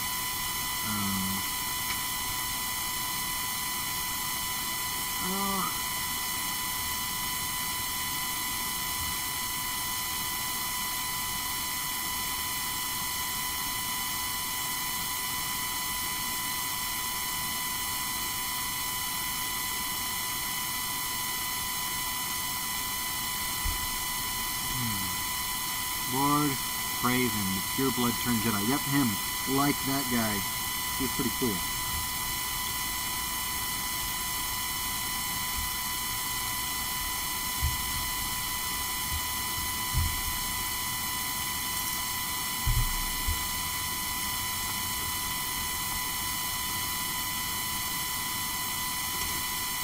Now, I think I did do full light side on a Sith warrior one time, and I didn't like it. So your dark side Sith warrior is a man of honor. Yeah, so I like the noble executioner motif. That kind of deal.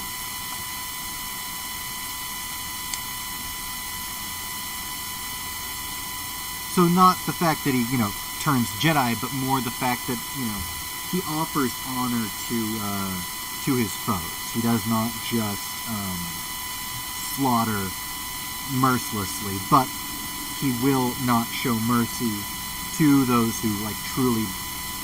Well, I'm trying to remember exactly some of the decisions, but that's pretty much my Sith warrior as well. He's a killer, but a man of honor. And see, what I love about the Sith warrior is you can play him that way, and that's one of the things about the inferior classes that make them so good, is that you can play them a higher variety of ways, or I think the ways you can play them is more interesting than the Republic classes. Like, the Dark Side Jedi Knight is better than I expected him to be, but he's still nowhere near as good as the Light Side Sith Warrior. And what I love about the Light Side Sith Inquisitor, sorry we got a helicopter going up for the fires. What I love about the Light Side Sith Inquisitor is he's always pro-Empire, even when he's Light Side.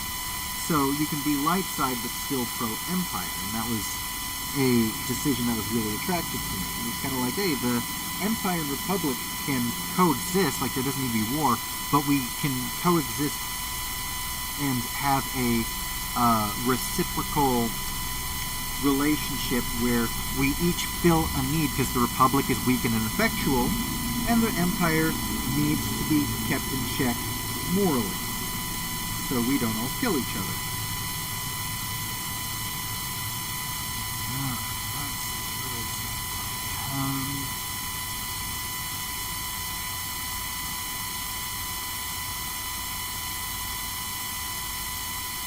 Oh, goodness gracious.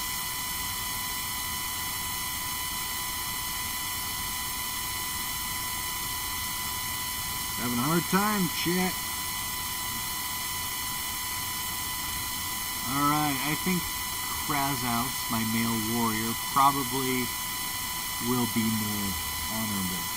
It's a fun narrative choice. I really enjoy it, doing the honorable, noble Sith warrior. There's a lot of fun to be had there. For sure. Alright, here's the panel. Oh wait, and there's a sub-panel. Little, excuse me, little side build here. Alright, that's gonna go...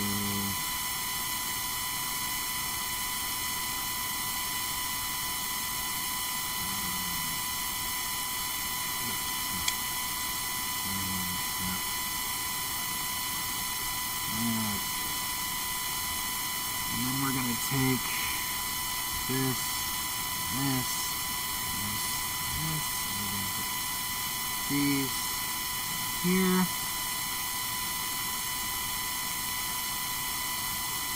What I'd like to do with the Sith Inquisitor is I'd choose every, especially when you're talking to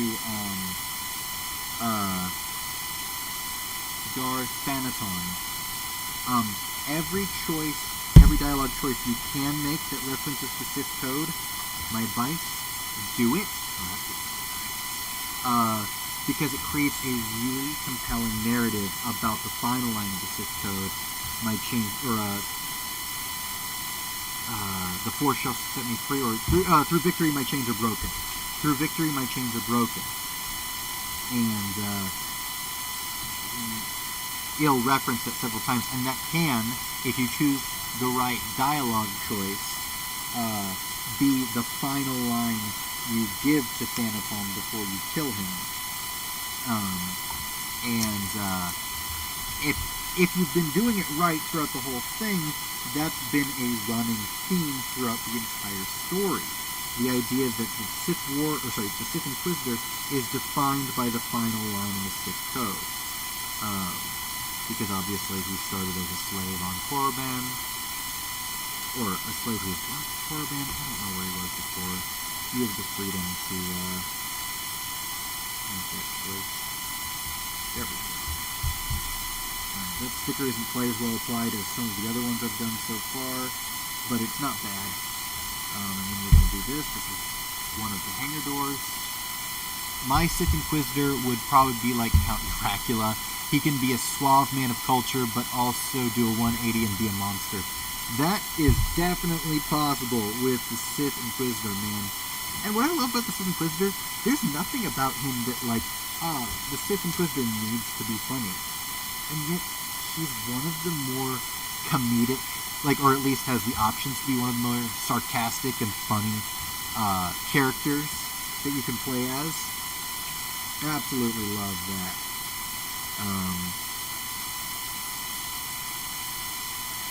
Alright.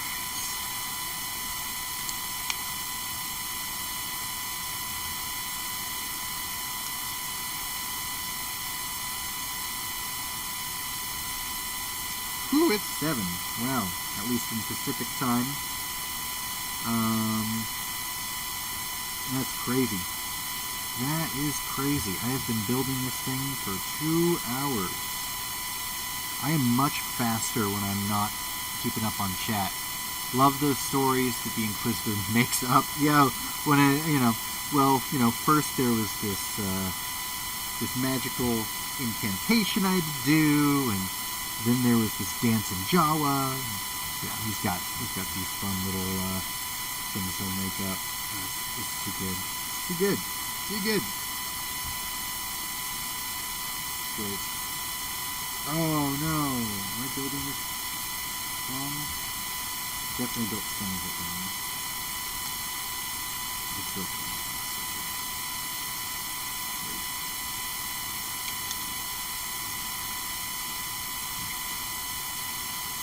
Alright. I was surprised at how comedic he was at times. I honestly didn't think I didn't either. Like, you kind of expect it with the smuggler. You're like, it's a smuggler, he's going to be funny. But with the Inquisitor, it's like, it's actually really clever. Like, I didn't expect that line to be there. And it was really funny. So, I do like how sarcastic he is. And it just kind of goes to that whole, like, I'm this outlier of Sith who rise through the ranks. I've got a chance cube and a magnet. I had to sacrifice 7 Takata and eat their heart. Oh my gosh, I think I missed that one. Well, the chance cube and the magnet sounds familiar. I don't recognize the had to sacrifice 7 Takata and eat their heart. But the chance cube and the magnet one, that's when he gets the Tulak Horde thingamabob. I mean, actually, technically everything gets in that game with a two-lock cord something. That whole story is about the legacy of two-lock cord and how the legacy of two-lock cord was inherited by two-lock cord's, not his enemy, but definitely his rival. The descendant of his rival. Not Calig actually had, or the Calig you play as had nothing really to do with two-lock cord. It was your ancestor.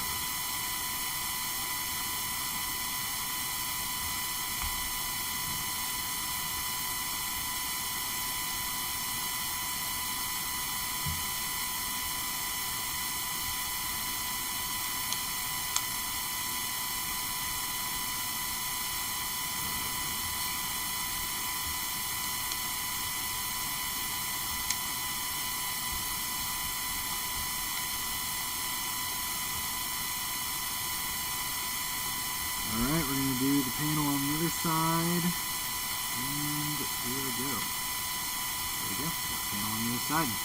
The 7 Tucata is when you first meet Zash and you get the chance to go... Chance cubes when you pass by the ghost. Yes, okay, I remember the chance cube. I don't recall the sacrifice 7 Tucata one. I must have not picked that dialogue option. Maybe I didn't yet know that you could pick funny options with the Inquisitor. Or, it's possible that because I wasn't being influenced by Ken Ball yet, I was still trying to please Lord Zash. Yeah, it says you have influence on Ken Ball, but really Ken Ball has influence on you. Alright, so we got this guy. That's pretty neat. Oh, man. Coolio, who is that? I don't recognize it. I know he's someone from the show. I'm just gonna have to rewatch all of Mandalorian and find out who it is. There's no other option, I guess. But then this is the new race, Gillface. What's his name?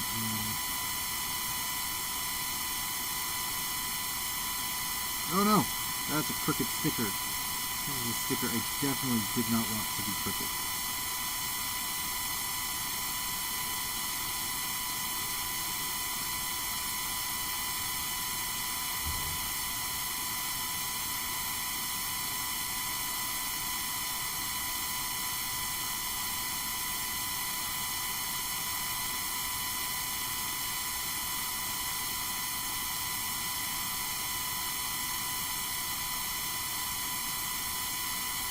I don't get this off, I'm going to be sad. I'm going to be sad.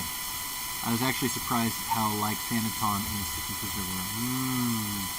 That is an interesting topic, isn't it? Because it's the cycle of the Sith, isn't it?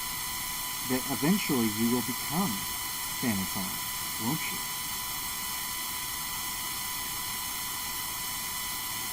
Now, here's the thing though. Thanaton's whole deal is tradition, and the Sith Inquisitor is all about freedom. See, that's the key. Alright, now we got so here's Gillface. And here's this guy whom I don't recognize immediately, but I'm sure is someone from the show. Gillface is the only one we actually see frozen in carbon, or like the process of him getting frozen in carbonite. So I'm just glad he's in there.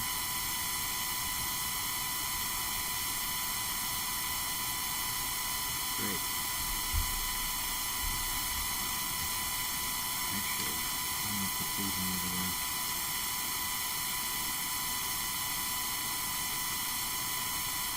There we go. Now you can kind of see them hanging in there. Hopefully. Yeah. Oh, so fun. Alright, now we close this up. Boom. Alright, next page. This is such a long build. Alright, sticker 11. I'm just dreading those fuselage stickers. Y'all have no idea. Ugh.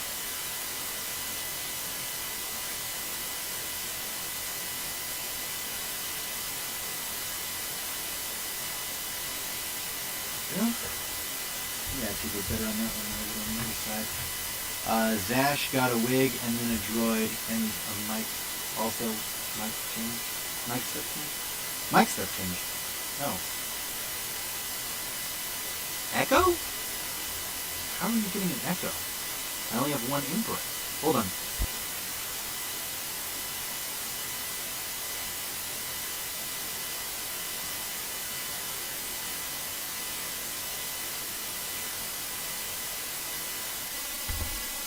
Alright, if you did not hear that, tell me you didn't hear that. If you did hear that, I told you what to type. So type that. Once I get your feedback, I will make the appropriate changes. I don't know what could possibly be picking up sound, though.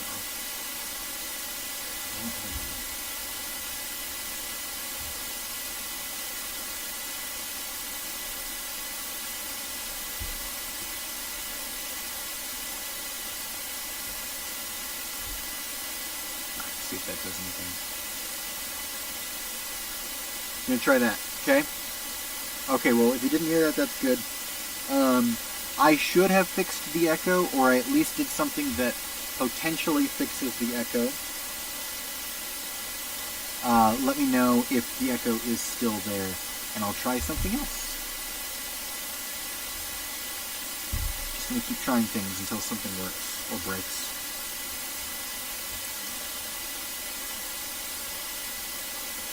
Alright. Here we go.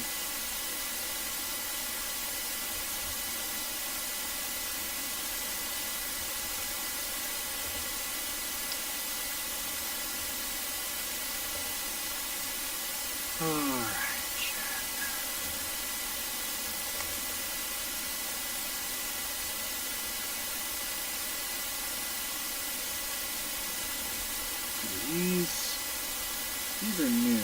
I've never had these before. They are 2x3 tiles, which are kind of nifty.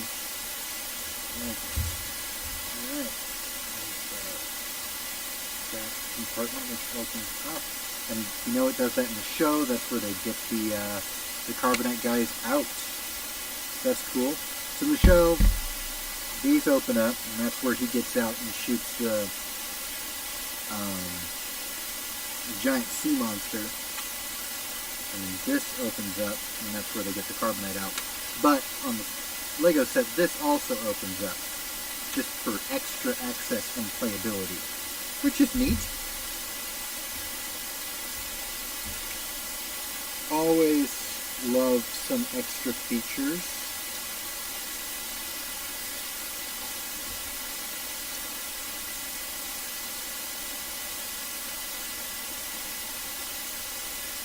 Well, chat, well.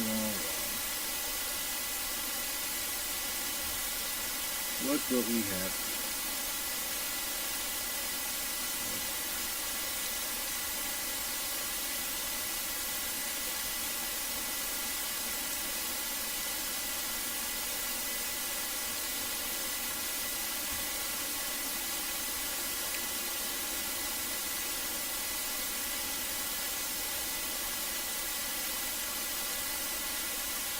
That was weird. I just saw a flash on my screen and I looked up and there was nothing there. Weird and odd, as usual. Alright, I can hear you loud and clear, though instead of an echo it sounds almost like you're talking into one of those funnel horns. Good grief, what is up with my mic tonight? Hey, the Sith Inquisitor wants to have a toxic waste party with bugs. Their favorite, LOL. Your voice is definitely louder than the fan at the moment. Well, that's good.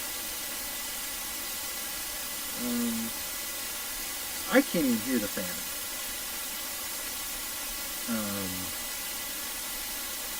And I can't, if I turn it off, it'll turn off the computer. We're going to need some new... I'm going to need some new equipment. Not necessarily a new mic. My mic is actually really great. I need a new way of recording video, and a way of transmitting all of this to a computer that isn't right here. That's the...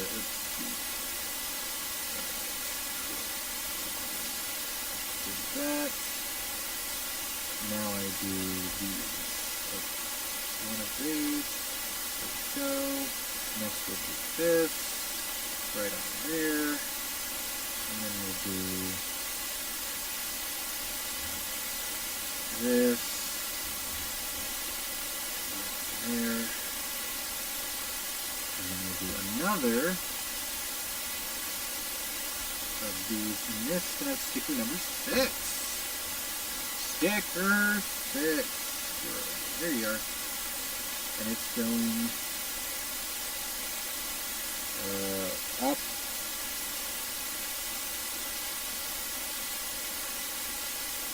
Now then, stickers, we want a good 0.5 millimeter on all sides.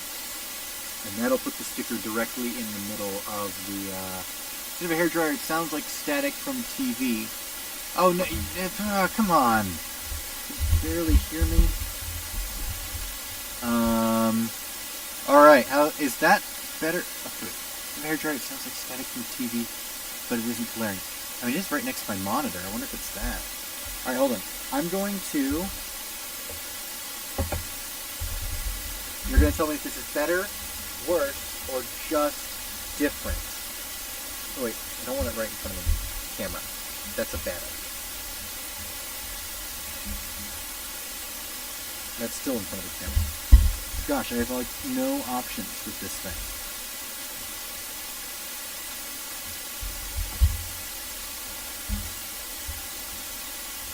Alright, that's a little bit different. Okay, we're going to try that.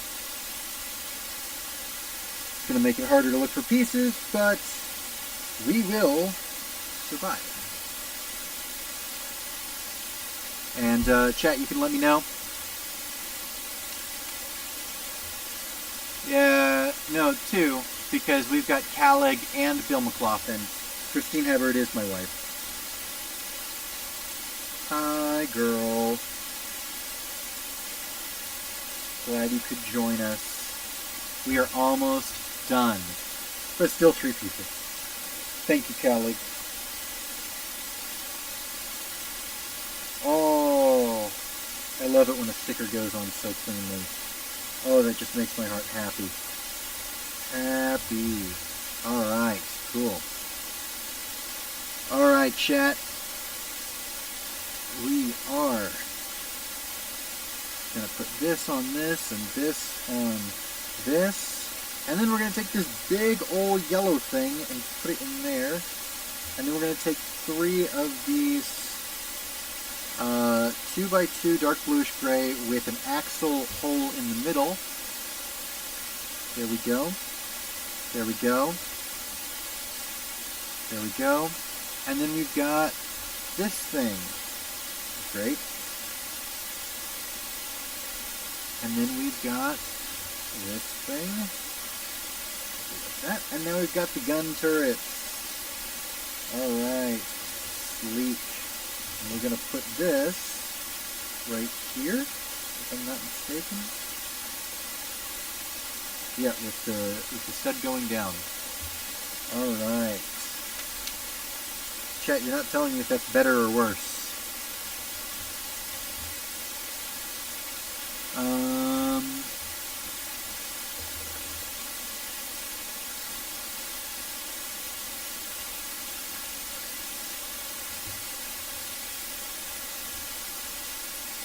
Alright, chat. We are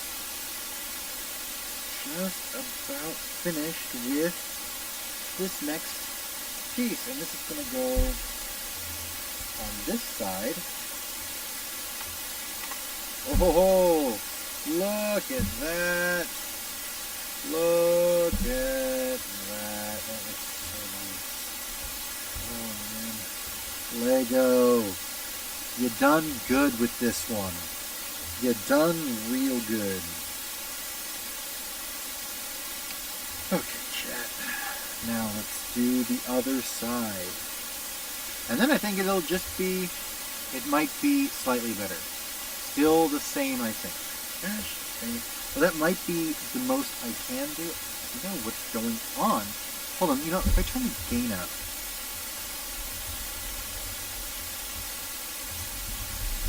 Alright, this will definitely be louder, but it also might be picking up more of the crickets and or static. I don't know. Please keep me informed, chat. I need to know. Otherwise, I'll turn the gain back down. But yeah, I turned the gain up on my mic. Uh-oh. That's better? Okay, cool. Uh-oh.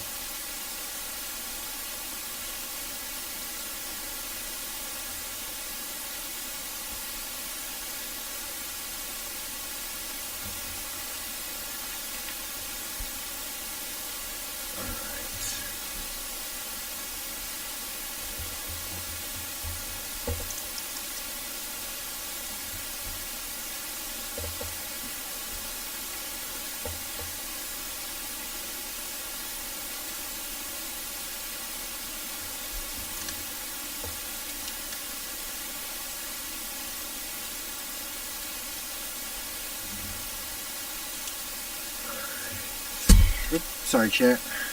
I just bumped you there. That was inconsiderate of me.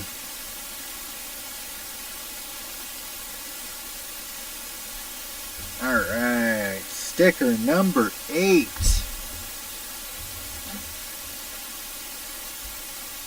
Did I already do 8? I don't even see 8. I see 10. Oh, wait. That's why. 8's not yet. 8's next. Right now we're doing 10. Okay, we're doing the...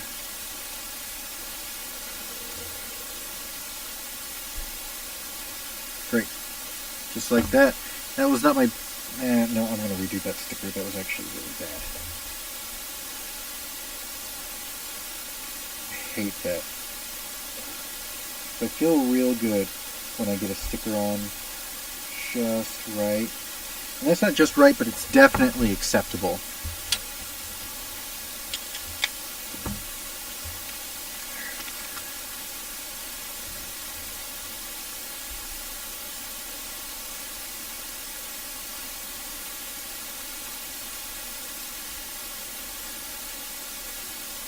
And that is just right.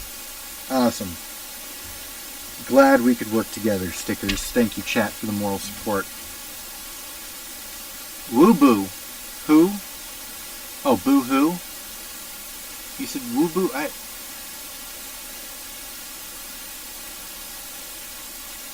Hello! Hey, chat, we are almost done. Look at this monstrosity. It is gorgeous, and I love it, and I'm so close to being done. I just have 2 more numbered bags. And to give you reference point, we are finishing our 4th numbered bag.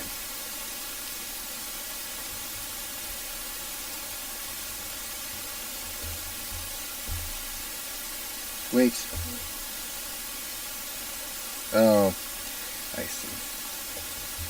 I see. Did this something line there. There we go.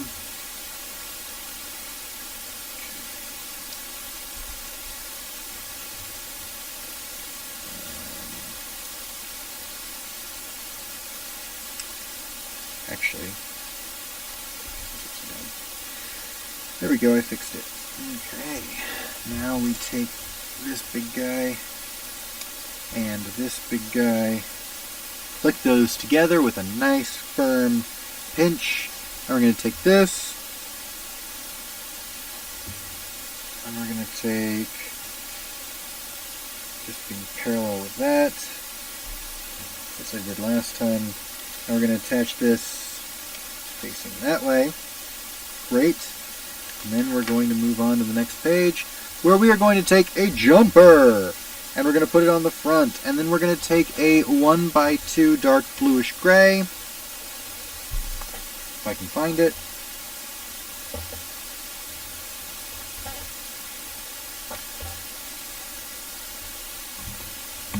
Seriously, if I can find it. Oh, there it is. It's under the stickers, chat. Alright, here we go. Chat, the question remains of the day. Both, do you prefer? It's a two-part question. One, what do you prefer? And two, who would win? HK series droids or IG series droids? Keeping in mind that we are not comparing individuals. So, for instance, you can't say like HK55 or IG11. Although, if you want to clarify, you can say your favorite exact model. So, like, you can say IG11 is my favorite of the Assassin series droids, but you have to tell me which series is your favorite / would win. I feel like this might not be a strong connection there for IG11's neck. So far, we've got IG11. We have the Child and Din Djarin, the Mandalorian, and we have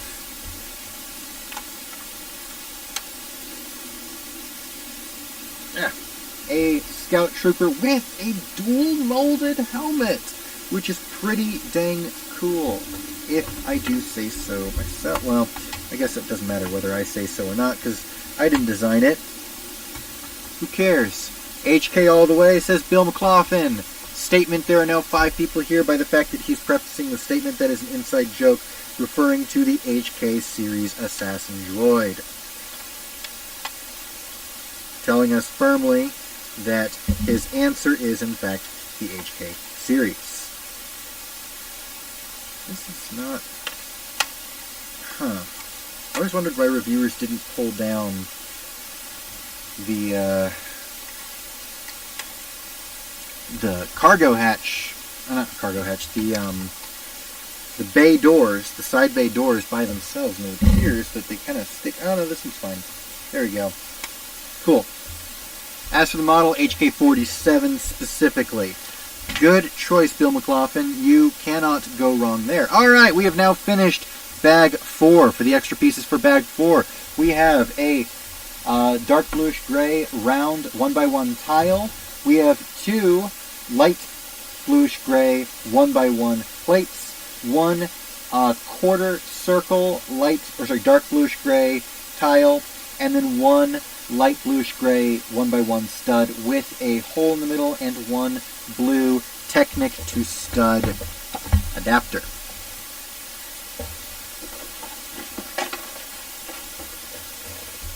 Bag 5! Bag 5 is going to have my man, Grief Karga. Exciting stuff. If you don't know, the actor who plays Grief Karga, Carl Weathers, will be directing at least one, but potentially more than one, episode of The Mandalorian Season 2. And here we go. We have Grief Karga. He does have 2 blaster pistols, but this is him without blaster pistols, and he has a double-sided face, which is a little bit sterner. I actually kind of like that one a little bit more. Yeah, now we got Grief Karga. Very nice torso printing, front and back, although I will say his legs lack printing altogether. They could have done something to give the illusion of boots, because he doesn't have a lot going on in his pants, but they could have given him some boots or something. Alright, so right now we're going to take... Oh, we got to open this.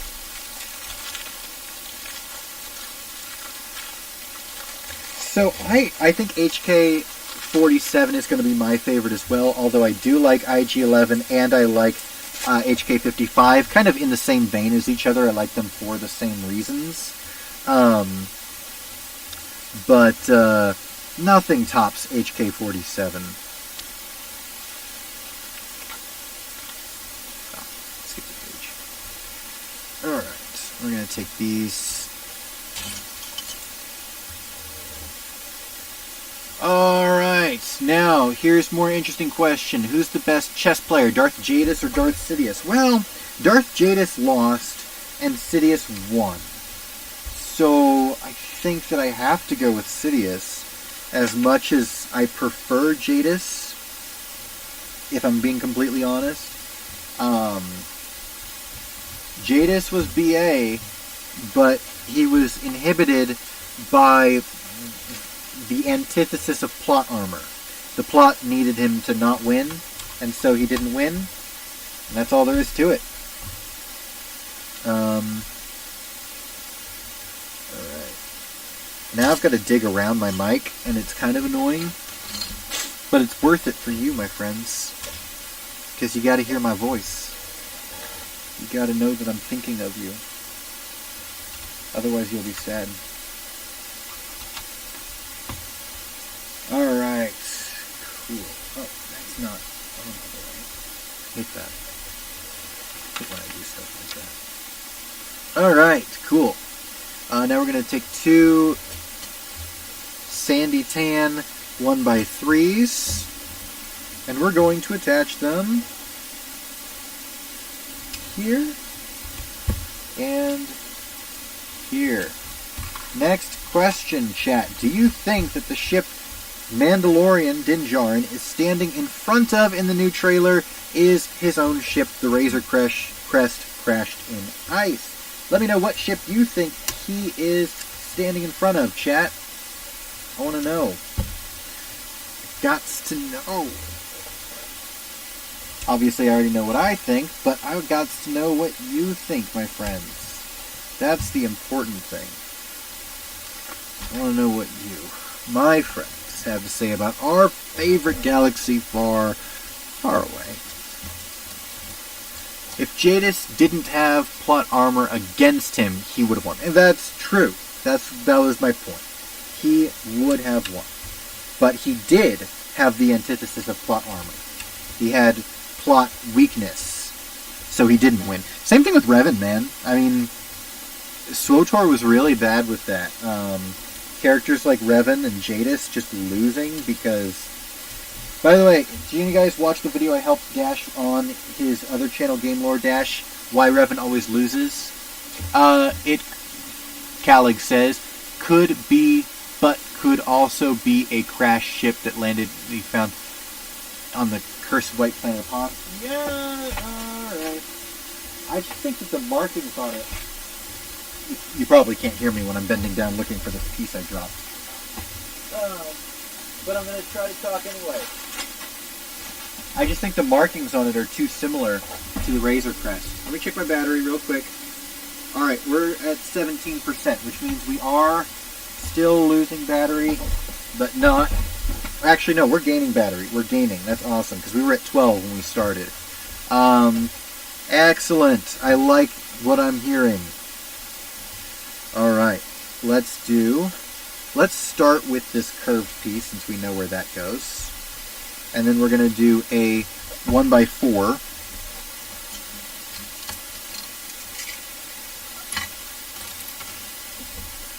Just going to go here.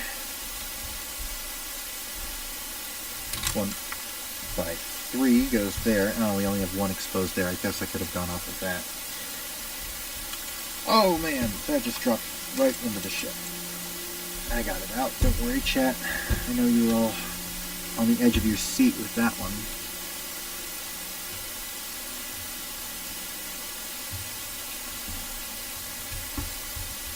I thought you were almost done. Yeah, I got one more bag. This is my second to last bag. That's almost done. I mean, look at this thing. It's huge. Now we've got two more of these, and we're going to go in. Okay, cool. Alright, chat.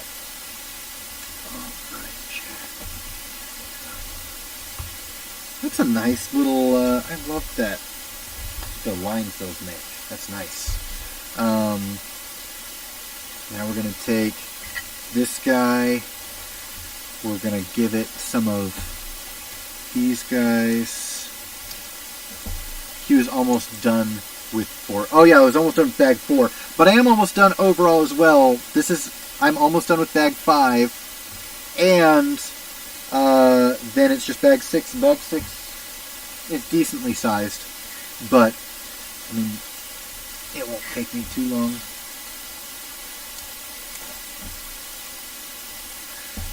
No, not if I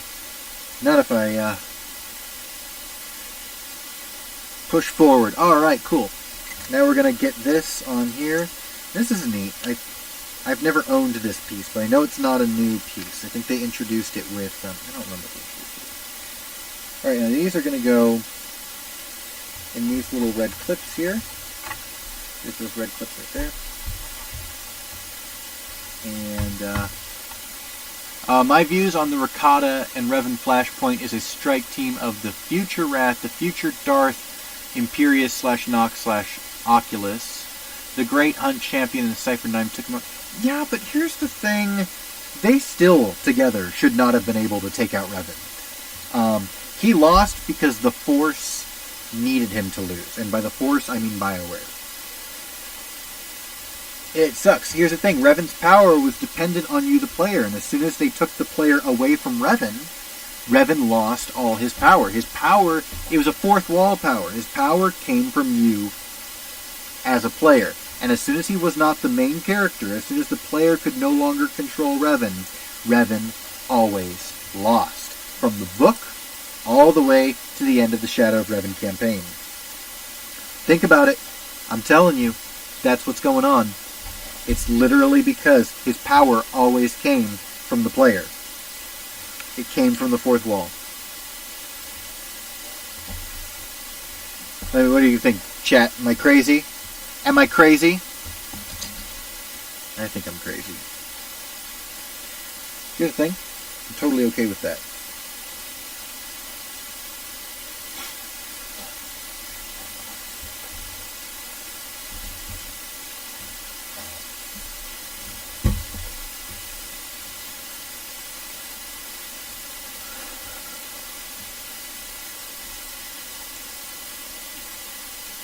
Now, for this, where's the actual cockpit? The cockpit should be in this bag.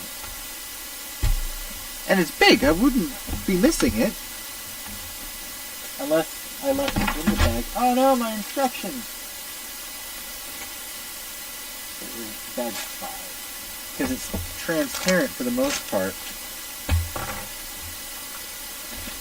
That's bag 2. I don't care about you. 4, 3, 1.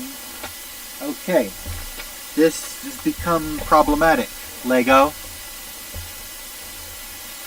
Alright, chat, let me know if you saw the cockpit when I opened this bag. Because I'm not seeing... Oh, wait! It fell under my desk. I don't know how. It's not all transparent because this is actually printing. It's not stickers, which is just great. I love when they don't do stickers on a cockpit. That makes me so freaking happy.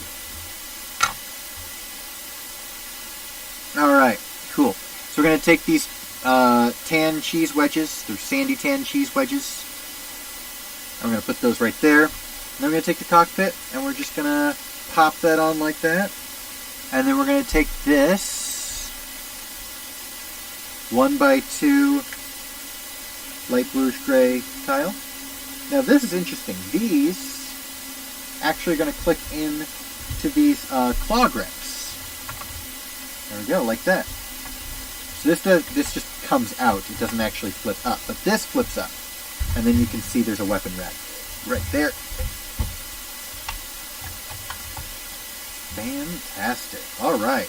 I don't know what there is as far as like a full bag's worth of bricks left. I don't know what else there is to build. I mean, I know that, you know, this isn't done. We still have the escape pod, but...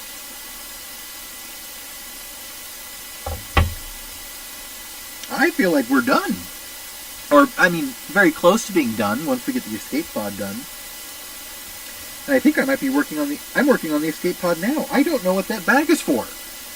I'm confused, chat. I am very confused. Now, this escape pod is interesting because, as far as I can tell, I'm going to show you, this escape pod is not based on the Mandalorian, but is in fact based on another Star Wars title.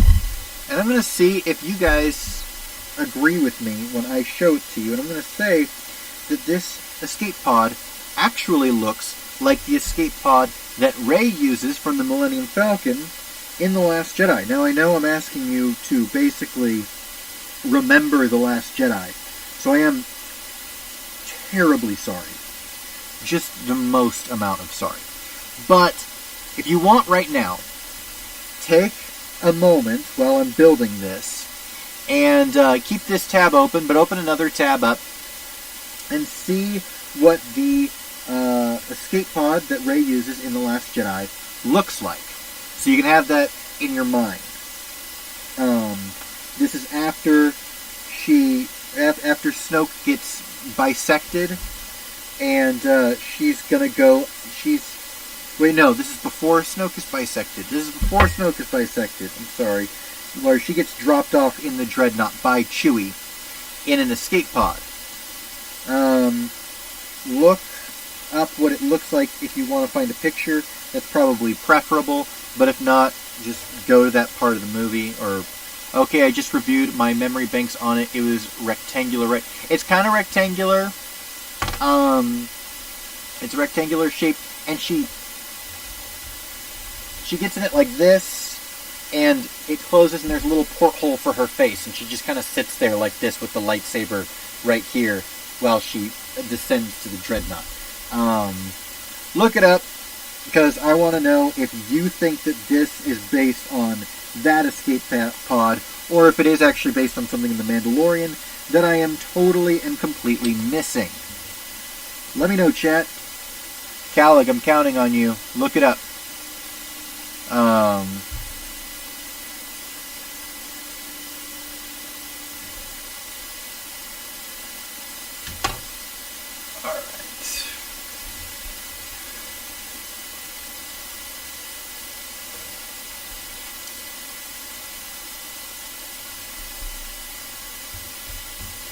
Coffin-like. Yep, absolutely coffin-like.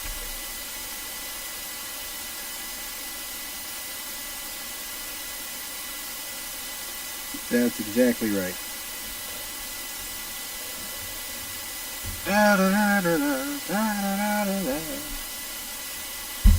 I'm hoping we can get Clan Ordo in canon at some point. You know, gosh, we've been waiting for that for just too long. Clan Ordo, man. That's a name I've not heard for a long time.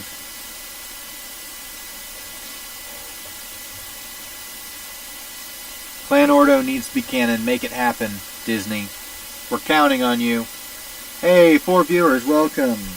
Welcome. We are almost done. I'm working on the escape pod. My question for everyone is, do you think that this escape pod looks like the escape pod from anything from The Mandalorian?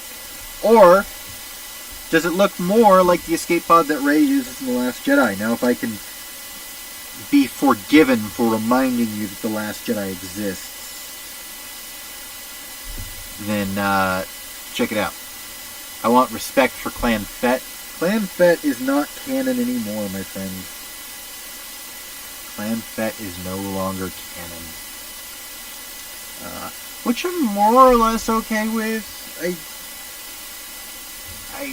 I like Boba Fett making his own destiny. He doesn't, yeah, I know the Mandalorians came, historically in our timeline, came from Boba Fett. But, now they've kind of evolved without Boba Fett, and they're kind of something different now. It is what it is. Everyone loves the Mandalorian. You know what? By the way, while I was working, I realized what those other extra bags are for. They're the fuselages. They're the engines. The engines are the only thing left once I finish this escape pod here. Oh, sorry, chat. I just bumped you again. No, I mean, honestly, I think it was a bad move. I mean, that was Lucas. That wasn't Disney, who removed Clan Fett from existence. Lucas said, no, I don't want Boba and Jango Fett to be Mandalorians. And Dave Filoni is like, all right, I'll write a line into Clone Wars to say that he's an imposter. And that was that. Kind of sucks. It's a little bit lame, but it was the will of George. And all you can say to that is either George was wrong, or, well, it was his world, so he could do with it what he wanted.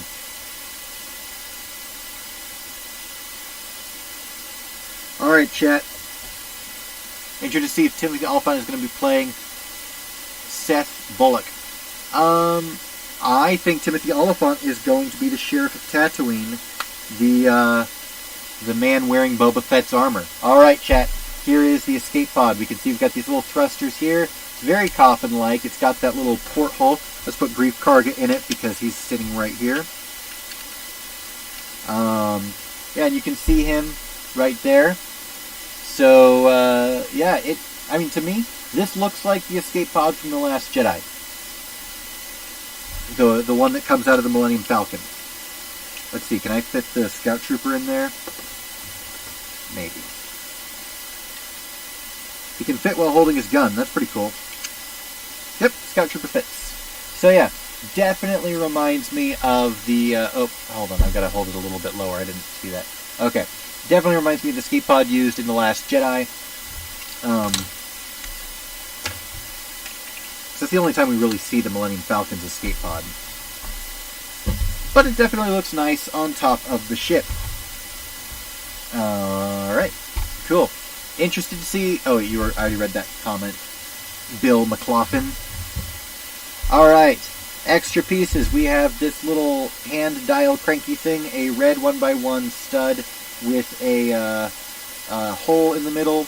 We have a light bluish-gray cheese slope. We have a sandy tan cheese slope. We have a dark bluish-gray 1x1 tile. Last bag. Here we go. Home stretch now. Home stretch.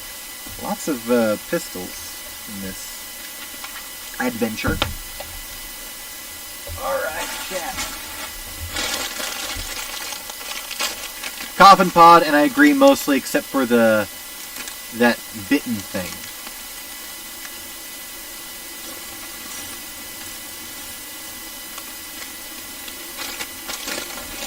Oh, bottom. Thank you. Well, oops, what bottom thing? Oh, this little thing here? Yeah, I think that's just to fill out. Actually, no, they could have filled that in themselves, I guess. I don't know. I don't know why that's there. Maybe it's just to hook it in better. Who knows? If he does end up as the Sheriff of Tatooine, it's going to be nostalgic considering his role in Deadwood. Oh, I know. I'm so excited because I've been saying it forever. And guys, I'm going to let you in. Video's coming out soon. It's already in the process of being edited. But if you watch the trailer, the part where the Mandalorian comes up on the guy who's strung upside down. Chat. When the flare lights up, you can see the graffiti a lot better.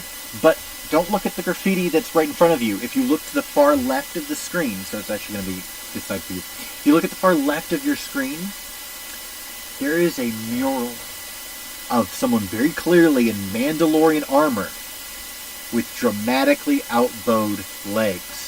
The stereotypical caricature of a cowboy. Mandalorian armor. Guys. Cowboy Mandalorian. It's gonna be... that confirms for me that shot is in Freetown on Tatooine. I know a lot of people are saying it's Lothal. I still think it's Tatooine. Because Cobb Vanth brought prosperity to Tatooine. Like, it would be reasonable to figure out he was the reason why, there were cities built there. So, I'm telling you, I'm fairly certain that is a mural of Cobb Vanth right there in the trailer. You'll see it a little bit better when I actually make the 10 things you missed in the trailer video. Hopefully that'll be out tomorrow. I'm hoping that I'm able to get it done in time. it's been a lot because I recorded it while I was still in the hotel. Right now, I did it on my other computer because I've got... I did it on my gaming computer. That was the one I brought into the room because that one's actually more powerful than my editing computer.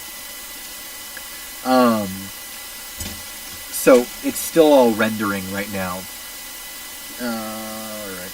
Okay, so this has been referred to as the hardest freaking sticker of them all.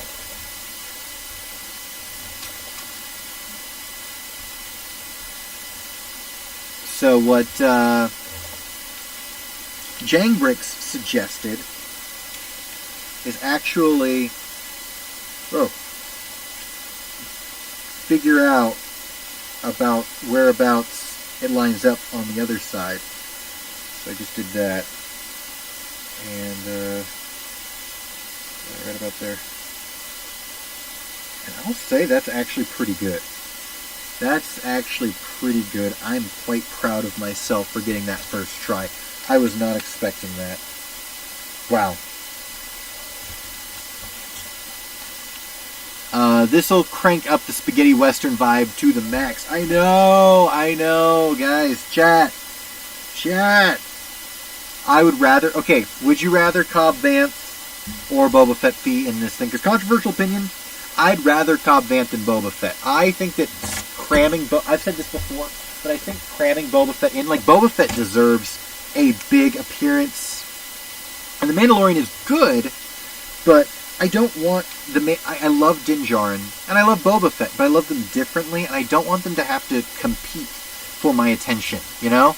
I want Boba Fett to shine, and I at the same time want the Mandalorian Din Djarin to get his time in the spotlight before he's overshadowed by his inspiration, you know? I mean, I know that it's a controversial opinion. I know people would rather have Boba Fett than Cobb Vanth.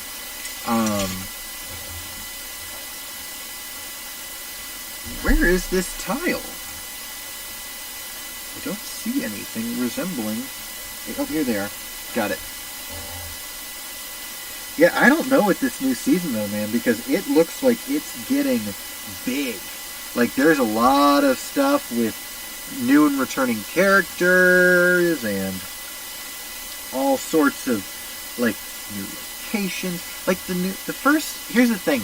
The first season had no new characters. I mean, sorry, not no returning characters. All new characters. Right? That means that, like, at the end, you're like, hey, Baby Yoda might die. You know? You had this, and, you know, they kill off Queel. They kill off, IG-11. And, it's hard. It's hard to go through. It's kind of... It hurts your soul a little bit, and it's beautiful. But, like, you know, if they've got Ahsoka, and they've got Sabine, and they've got Rex, and Boba Fett, and all this stuff, like, all of a sudden they don't have that freedom to really define these characters as much as they did in Season 1, and I think that was part of why Mandalorian worked so well, while everything else Disney's been cranking out has kind of sucked. At least as far as the big screen stuff. I love Rogue One. I'm not talking about Rogue One. Rogue One was lightning in a freaking bottle. Like, one of my favorite Star Wars films of all time. But, you know, their movies have just kind of been suffering. And I think part of the reason why Mandalorian and Rogue One both did so well is that neither of them dealt primarily with returning characters, meaning they had the total freedom to define these characters. They had the total freedom to decide if these characters would live or die or, you know, something else. And they had total freedom. They did not have to stay consistent with an already established character. They could make the characters behave however they wanted to. So, like, you know, the fact that Cassian shoots someone in the back, they didn't have to worry, well, is this going to conflict with something he did somewhere else? No, they could just be like, no, this is who he is. And so Mandalorian and Rogue One, what do they have in common? Both of them deal primarily with characters who were brand new, not with returning characters. And so when I see rumors of so many returning characters slated for Mandalorian Season 2, I'm excited. I'm absolutely stoked.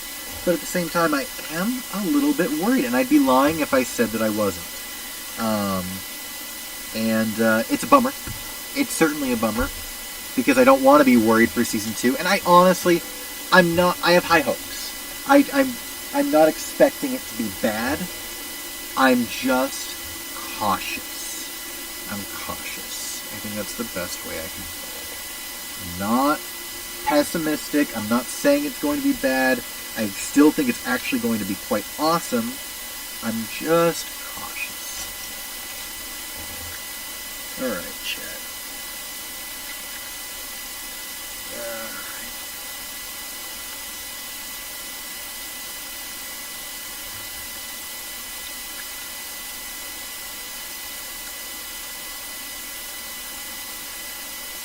Interesting. Interesting choice there. No. What are you doing? There you go. I guess that doesn't affect. Okay, cool. The Rogue One dealt with an established timeline, whereas Mandalorian is exploring an unexplored one. This is true, but there are certain things Mandalorian does have to work with, which I think Disney really screwed themselves over with the Battle of Jakku, taking place 1 year after Return of the Jedi. It's like a year is not enough time.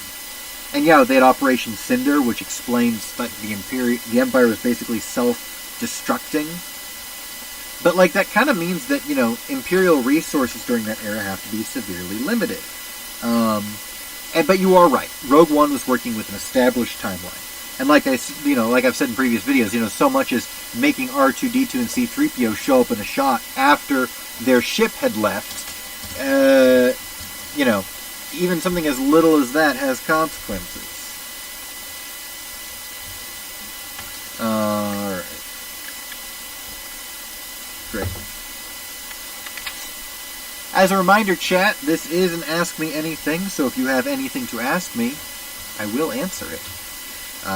You can ask me about, well, anything. I just got back from being evacuated from the gender reveal fire. That's what I'm calling it. It's officially the El Dorado fire, but I'm calling it the gender reveal fire, or the It's a Boy fire. I had this idea popping into my head for a while. This is Bill McLaughlin, by the way. What if you did a Jedi game with one or a few of the Jedi younglings from the Clone Wars gathering? Oh, I think you've mentioned that. That would be interesting. You definitely mentioned that in the chat before, because that idea sounds familiar. Yeah. I wasn't particularly attached to any of those youngling... well, they become Padawans by the end. But I wasn't particularly attached to any of them, but I think that would be a very interesting concept, and I would definitely be down for something like that.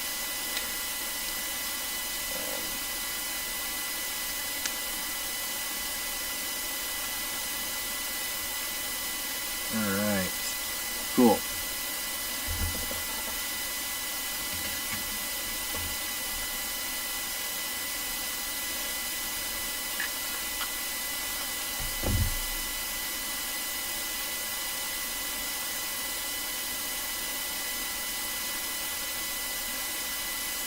Very cool.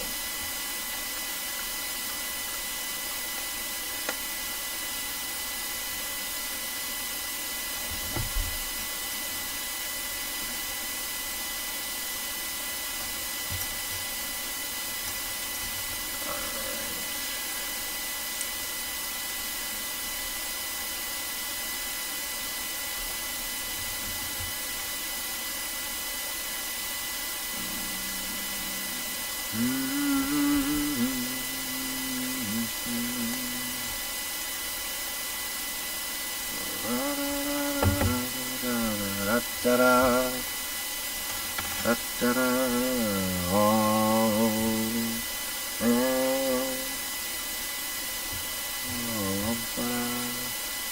Oh no, Bill, I didn't see your message before it was retracted. I mean, I'm sure that's the point, but still.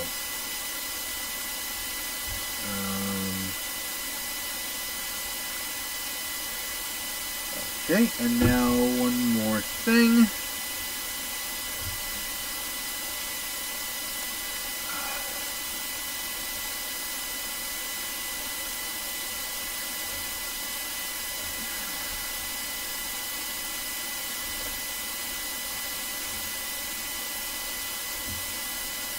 What's your view of the ancient Rakata tech and Iocath tech? Iocath was going a cool direction, but then I actually really didn't like the final execution of it, because I feel like I think that it was promised to be kind of cooler than it was. I like the idea. I'll say that. I like the idea of an ancient, sophisticated civilization that has vanished, and their technology can be found throughout the galaxy.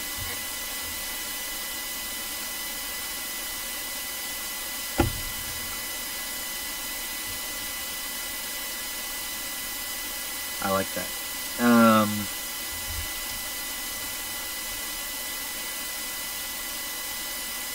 Like I said, I think that Iocath, there's this kind of idea that it was a race of droids at one point, and then it was that the people built droids, and then the droids rebelled, and I don't know. I felt like it was the start of something really cool, and it just didn't get executed all the way to perfection. And that was a little bit disappointing for me. The Zildog route firework build. Yeah, well, I don't know what you mean by Zildog. But definitely Zildrog. I still don't know. In theory, you could do a game style recent Avengers game of kind of Black Knights, where you switch between the different Padawans who are being set at the front. That'd be pretty cool.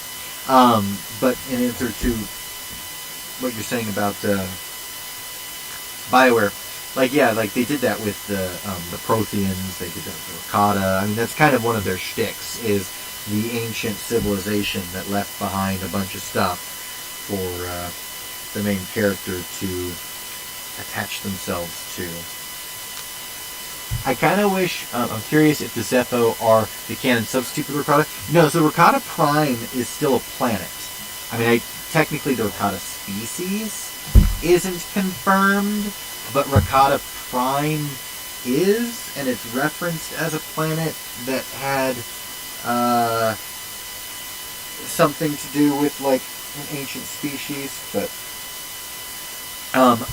that said, the Zepho could still be the canonical replacement, but yeah, we do kind of have this, the Zepho filling the role of what the Rakata were.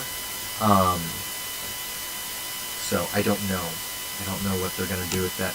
I just hope that the Zepho continue to pop up in stuff. I hope that they weren't just going to be in Fallen Order and then nothing else ever again. I think that'd be kind of lame. Alright, cool. That is a fuselage. Wait, no. We got some stuff on the back. We're going to have this, and we're going to have these. And these are going to go inside this crow's nest, which is gunmetal gray, to make you realize it's not wood. It's metal. Don't think it's wood. It's not. That's going to go in the back. That does feel just kind of tacked on there. It looks good, but it does feel just kind of tacked on there. Alright. The moment of glory. Oh! So much glory. Such beautiful glory. Alright. Now we do the same thing. I'd say the fuselage is probably my least favorite part of the build. I really am not enjoying building the fuselage. Currently watching this whole walking in a drizzle. Where is it raining? Love the rain. Although watching YouTube by yourself while walking in the rain does make me sad, but you're here with me. And that's what's important. Right, chat? Bill? I got you.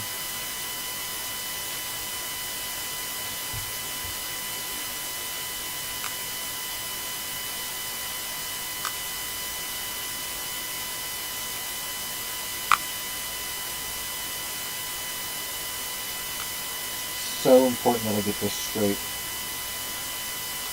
Because it's such a big sticker on such a visible part of the ship. Alright, I don't think it's quite as perfect as my first one, but I definitely am happy with it. I've done worse stickers in this very build. Oh man, and everything about this section I just really didn't enjoy. There are very few LEGO sets I build these days that have portions that I genuinely don't enjoy.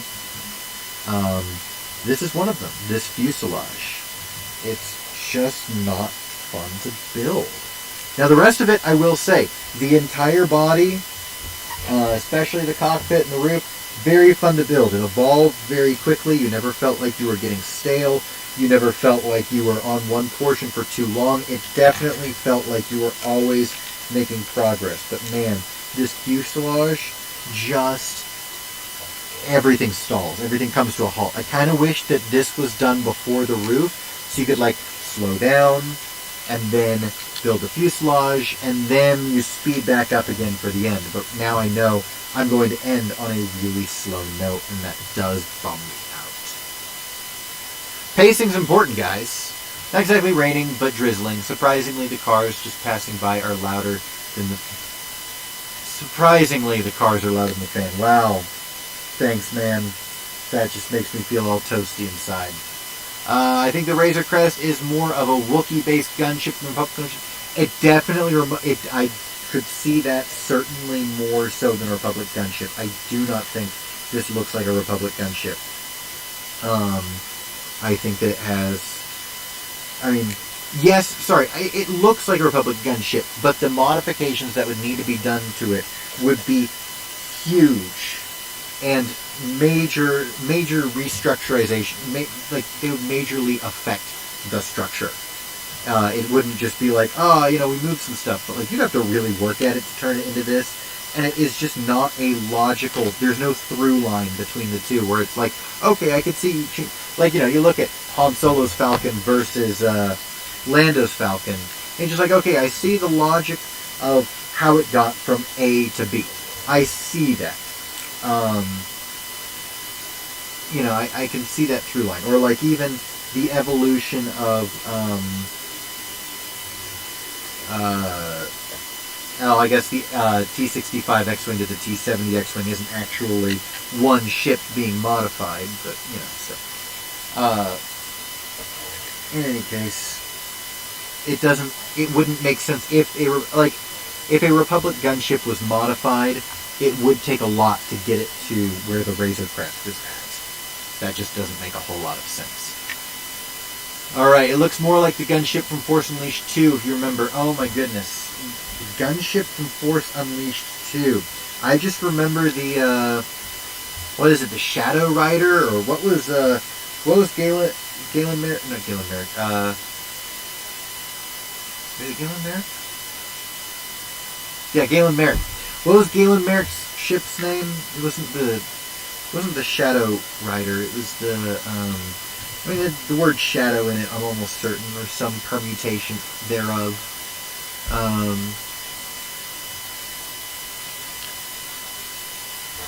Chat, help me out. I need to know.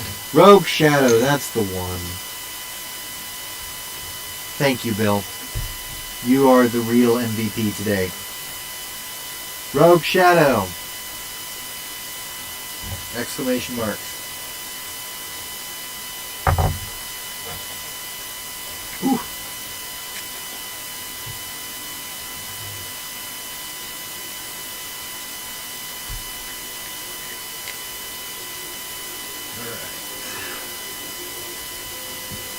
Done with the really boring part.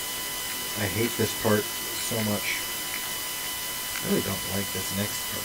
I mean, next little part, not the whole thing. Just I don't like putting this there. Something about it feels wrong. It shouldn't go there.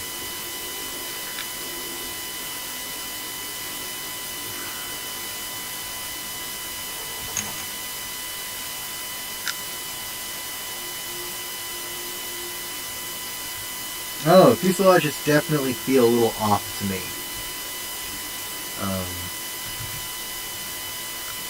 Maybe it's just because the design for the rest was so flawlessly good and impressive at every step, and this just feels... It's not predictable. This is a really clever way of connecting on those... and the fact that these... I'll just... are going to end up lining up really, really well. You know, they make that same curvature that you want. Like, that's pretty cool. I don't know if I would have discovered that, so I'm not disparaging the designer by any means. The rest of it was so impressive at every turn. It was like these little twists and turns of new discoveries of pieces going together. There's a lot of repetitiveness in these fuselages, and you kind of see where it's going before you get there, a while before you get there, and so it's always like, okay, I'm ready to get this on now, but I still have to connect like 8 more of these things.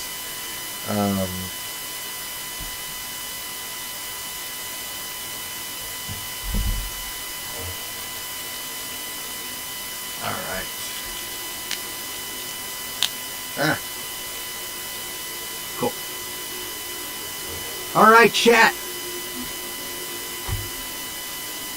Here we go. Now this is going to go on like this. And so yeah, like when you connect that, like that part feels good. Just building those 2 pieces that I just put together, those 2 large builds I just put together, didn't feel good. But putting it together like that, now this feels good again. And so we are going to get one last little dopamine high as we put together the actual engines, which is a decent little build. But again, it's just kind of sliding things onto an axle. Hey, my Nar Shaddaa stronghold is fully complete now, and I bought a Yavin 4. Oh gosh, Yavin 4 is quite the stronghold, dude. I've done a full Alderaan stronghold, and I've done a full Dromund Kaas stronghold, but honestly, I've had a hard time with Nar Shaddaa. It's just, like, it doesn't jive with me. Like, I don't have the Nar Shaddaa mentality. I don't know why. But I'd rather be on Dromund Kaas, my friend. All right. Oh shoot, I forgot a piece. Dang it.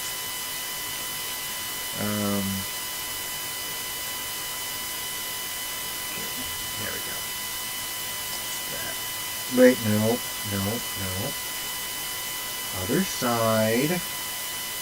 There we go. Now this here is a clever design.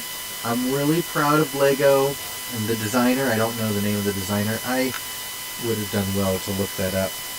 Uh-oh. Something in here isn't lining up. Maybe let's see about this. I would do well to look that up. Getting bad flashbacks in Nar Shaddaa from my KOTOR 2 playthrough.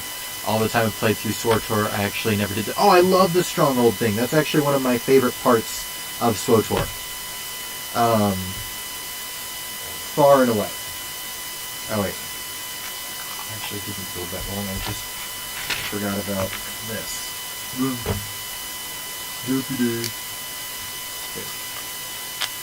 There we go. That's better. Now this part here, really, really proud of the designer for figuring this out. But man, oh man, is it just monotonous as all get out to put together. It is not enjoyable for me. I mainly focus on the story. Yeah, I feel that I personally wish there was a bigger Dromund Kaas one. Mine's too small. Yeah, I do wish there was a little bit of a bigger Dromund Kaas one. Granted, I couldn't do a big Dromund Kaas one as well as, like, you know... Oh, and I have Manon fully decorated as well. Forgot about that. Manon and Alderaan But I probably would have done it, you know, instead of Manon and Alderaan. So, okay, so here's what this build is. You can take one of these curvy things and you put it on one of these slidey things. And then you take one of these clippy things and you put it on the top. And then you take one of these jumpers, you put it there, and you make 7 of these. And you just do that over and over and over and over and over again. And it's a little bit tiring, it's a little bit monotonous, you get a little tired of it, and it's like not quite mindless enough that you can just kind of shut down and do it on repeat, because you have to get the slider thing facing the right direction, so you have to be thinking enough to make sure you get that right. And it's the opposite of the last one, so I keep wanting to do it the wrong way, because I just did 7 of them that way. So this part definitely, I love the way it looks. It's probably one of the most clever parts of this build. It's just not fun to actually do. It's a little bit of a chore, if you will. But again, just so freaking creative and clever. Very proud of the designer at LEGO who put the Razor Crest together, because, I mean, look at that. That is like, I mean, when you see this thing, it's very clear, like, that's the engine. That's the Razor Crest. That's what it is. Almost just did it the wrong way again. And then one more. Ooh. My back, chat. Oh, I've been hunched over too long. But it's okay, not to worry. Because we are almost done. And when I say almost done, I literally mean one more piece to connect. We're going to take these, we're going to put them together. We have one more dark bluish gray 2x2 that's over here. And we got to see here, it goes on the top of the bottom, okay? Put those inside there. We'll put this on the gunmetal gray crow's nest. Put the little engine on the back, so we know this is not made out of wood. It's made out of metal, gunmetal. Hey! And now for the final piece and that last rush of dopamine. Check. Look at this. Oh, it's so good. It's big. As comparison, it's dusty because, there was ash raining all over my house. But this is the Millennium Falcon. And this is the Razor Crest. So, yeah, it's definitely smaller than the Falcon. It is cheaper than the Falcon, too. But it's definitely smaller than the Falcon.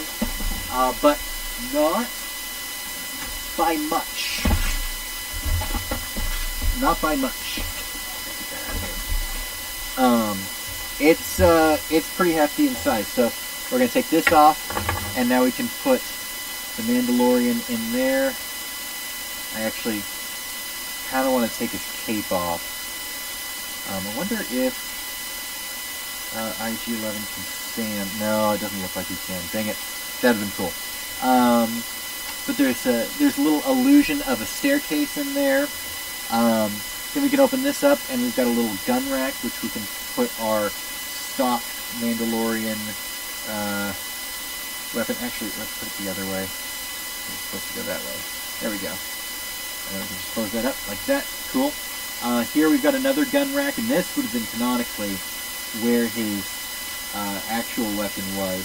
But what it's actually made for in the set is the spring-loaded shooters. You can put those in there. And then obviously the other ones go right here. There we go. And then you're going to see that piece up there with the tile grate on it pop up. There we go. That's where you're going to press down on to release the spring-loaded shooters. We've got just the open compartment from there. We've got the, like we saw the gun rack. That's what's on that side. And then, it is glorious, isn't it, Bill? Oh, you mean the kind, P.S. I'm using Hawaii pigeon slang. The kind that refers to anything you want, so very descriptive. Sure. Okay, here's the bed, which we'll put Scout Trooper in the bed, because you can see him in there really well, and he's not wearing a cape. And then we've got my favorite part, the Carbonite people. And I'm okay with the Mandalorian doing Carbonite. I really didn't like it in KOTOR. Here's the thing. It was experimental when Boba Fett and Darth Vader did it. So the fact that Mandalorian takes place after, it's like, okay, like, you know, maybe the legend of Boba Fett has gotten around and now people know you can put people in Carbonite, so it becomes a thing. But it wasn't a thing before that. So anyone who does it before Boba Fett, it kind of makes me angry. Anyway, though, here's the escape pod. Boop, pops out. That's ugly. I mean, you can see straight in there. This escape pod is literally part of the roof. You can see a little engine exposing there, a little greebling. I mean, when I say a little, I mean a little greebling. It's just the suggestion of greebling. But overall, the profile of the engine fuselages, I really do like them, despite the fact that I was complaining about the process of building them. It wasn't fun to put together, but you know, sometimes you got to sacrifice something being fun for something being good.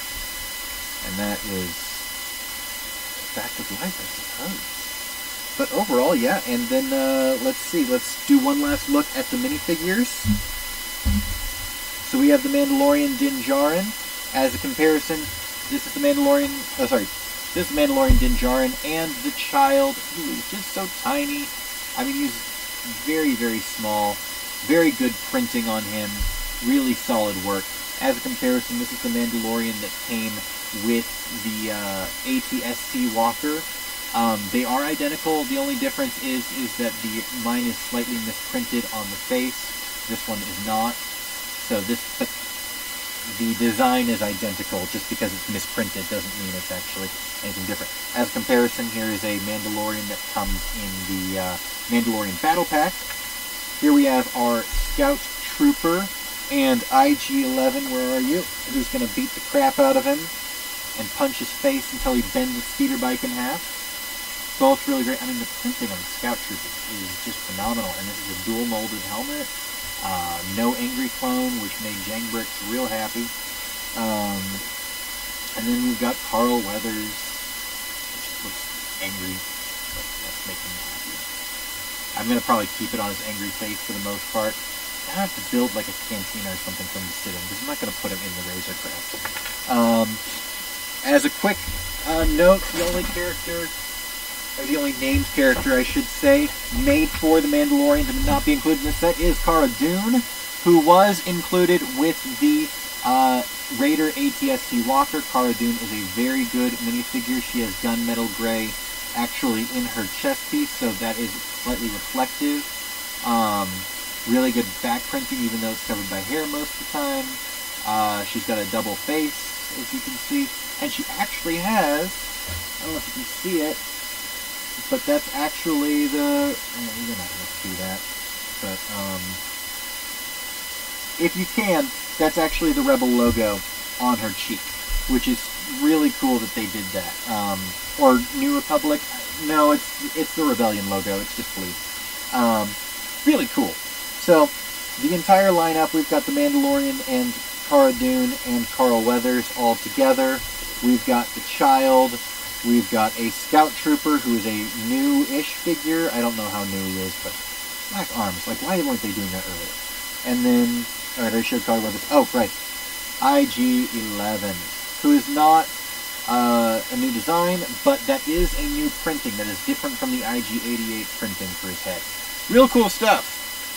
Well, I think his test of Cloud City's facilities for organic carbonite freezing. You see, I see that, but still, like, I like the idea of Boba and Darth Vader doing it first. because, anyway, I like that. Very cool. Now here in the back they're advertising some other sets. They just released a new ATS team, which looks really cool, and I might actually get it. Let me know. Do you guys want to see me build that? Let me know, chat. I've spent quite a long time working on this. I've been streaming for trying to see how long. It's not 3 hours. It's about how long my standard streams end up being, isn't it? About 3 hours. Well, also adding in that first half-hour stream that was just abysmal, a mess, and just terrible. But thank you guys for sticking with me this long. If you have any final questions, I'm going to be just running through this one more time.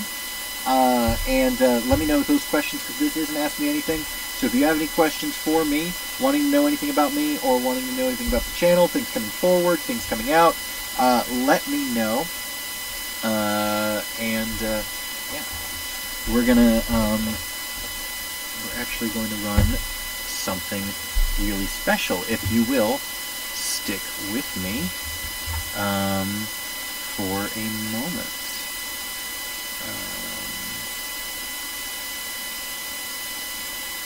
We're going to open up OBS. We're going to add a new scene. Oh, yeah. All right.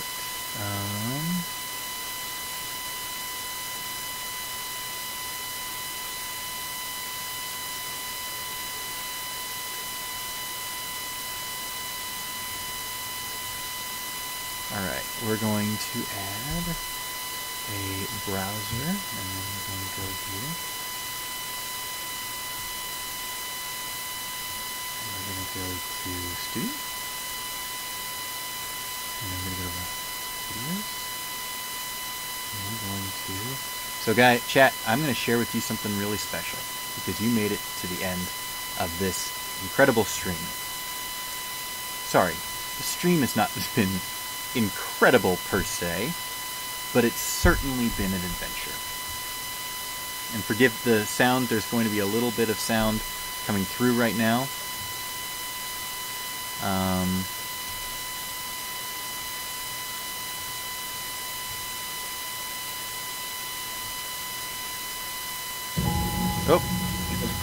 Oh no.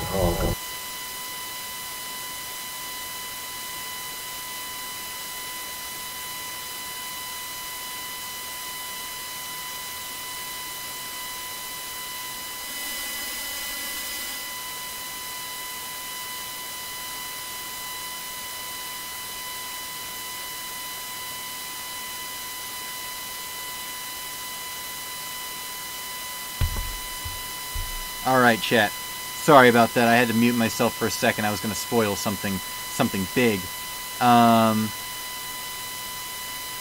You know, it's true, Calig. The technical difficulty streams, they're a staple. Oh no. Oh no. Okay. This is not good. We started to show something incredible. Here we go. We're going to show it now, and you are going to actually see it. Alright? Here we go. First we're going to do video capture. Wait, no. We're going to do browser 2. Alright, chat. Get ready. This is going to be something really special. No one else is going to get to see this. You must break free from all of the lies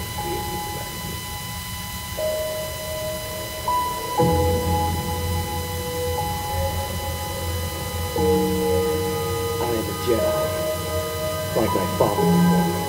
He's really saying, and why we connect, I connect so powerfully to is like he's saying, I love my father, and there's nothing you can do that's going to change that.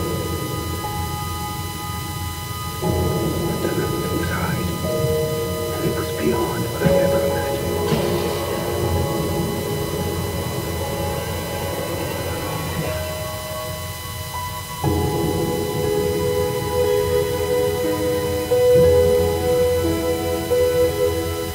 But Han and Leia will die.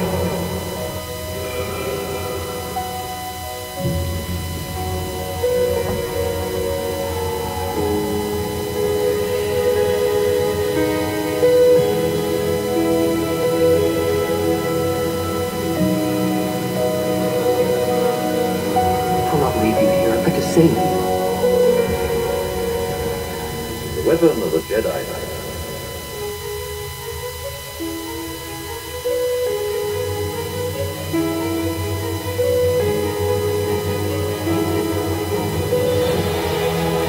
What did you see?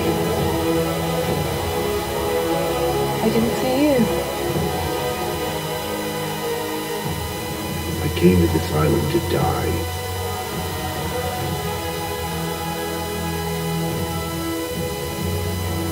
And the last thing I saw were the eyes of a frightened boy whose master had failed him.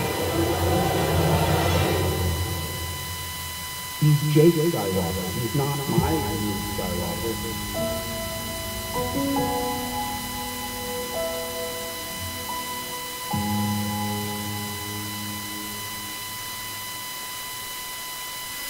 All right, chat. That was a sneak preview at a new theory that Dash and I have been working on.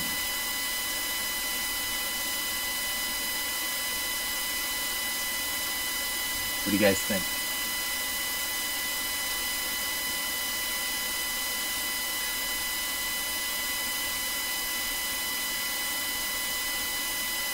Alright, hold on 1 second, chat. It's taking a second to load in. Alright, we got a whoa from Bill McLaughlin. Whoa. Yeah, it's different. It is a theory that Dash and I have been working on for a little while now, so we've got that little teaser that I edited together. It was Dash's idea. I'm working on the theory. He had the concept, the main nugget of an idea. Yeah, so he thinks it'll be the greatest Star Wars theory ever. I'm saying, okay, it'll at least be the greatest theory since Darth Jar Jar. But he thinks it'll top Darth Jar Jar. We'll see. We'll see. But that is what I've been working on. Still being written. That little trailer is just like a little motivational thing. Like, I watch it to get me excited. But it is just like it's the nuggetest of an idea. But this is ultra top secret. Can't share this with anyone. It will be coming out at some point. Like I said, it still needs to be written. And then obviously I need to record it and edit and all that stuff. But this is going to be a big deal. This is going to be a big one.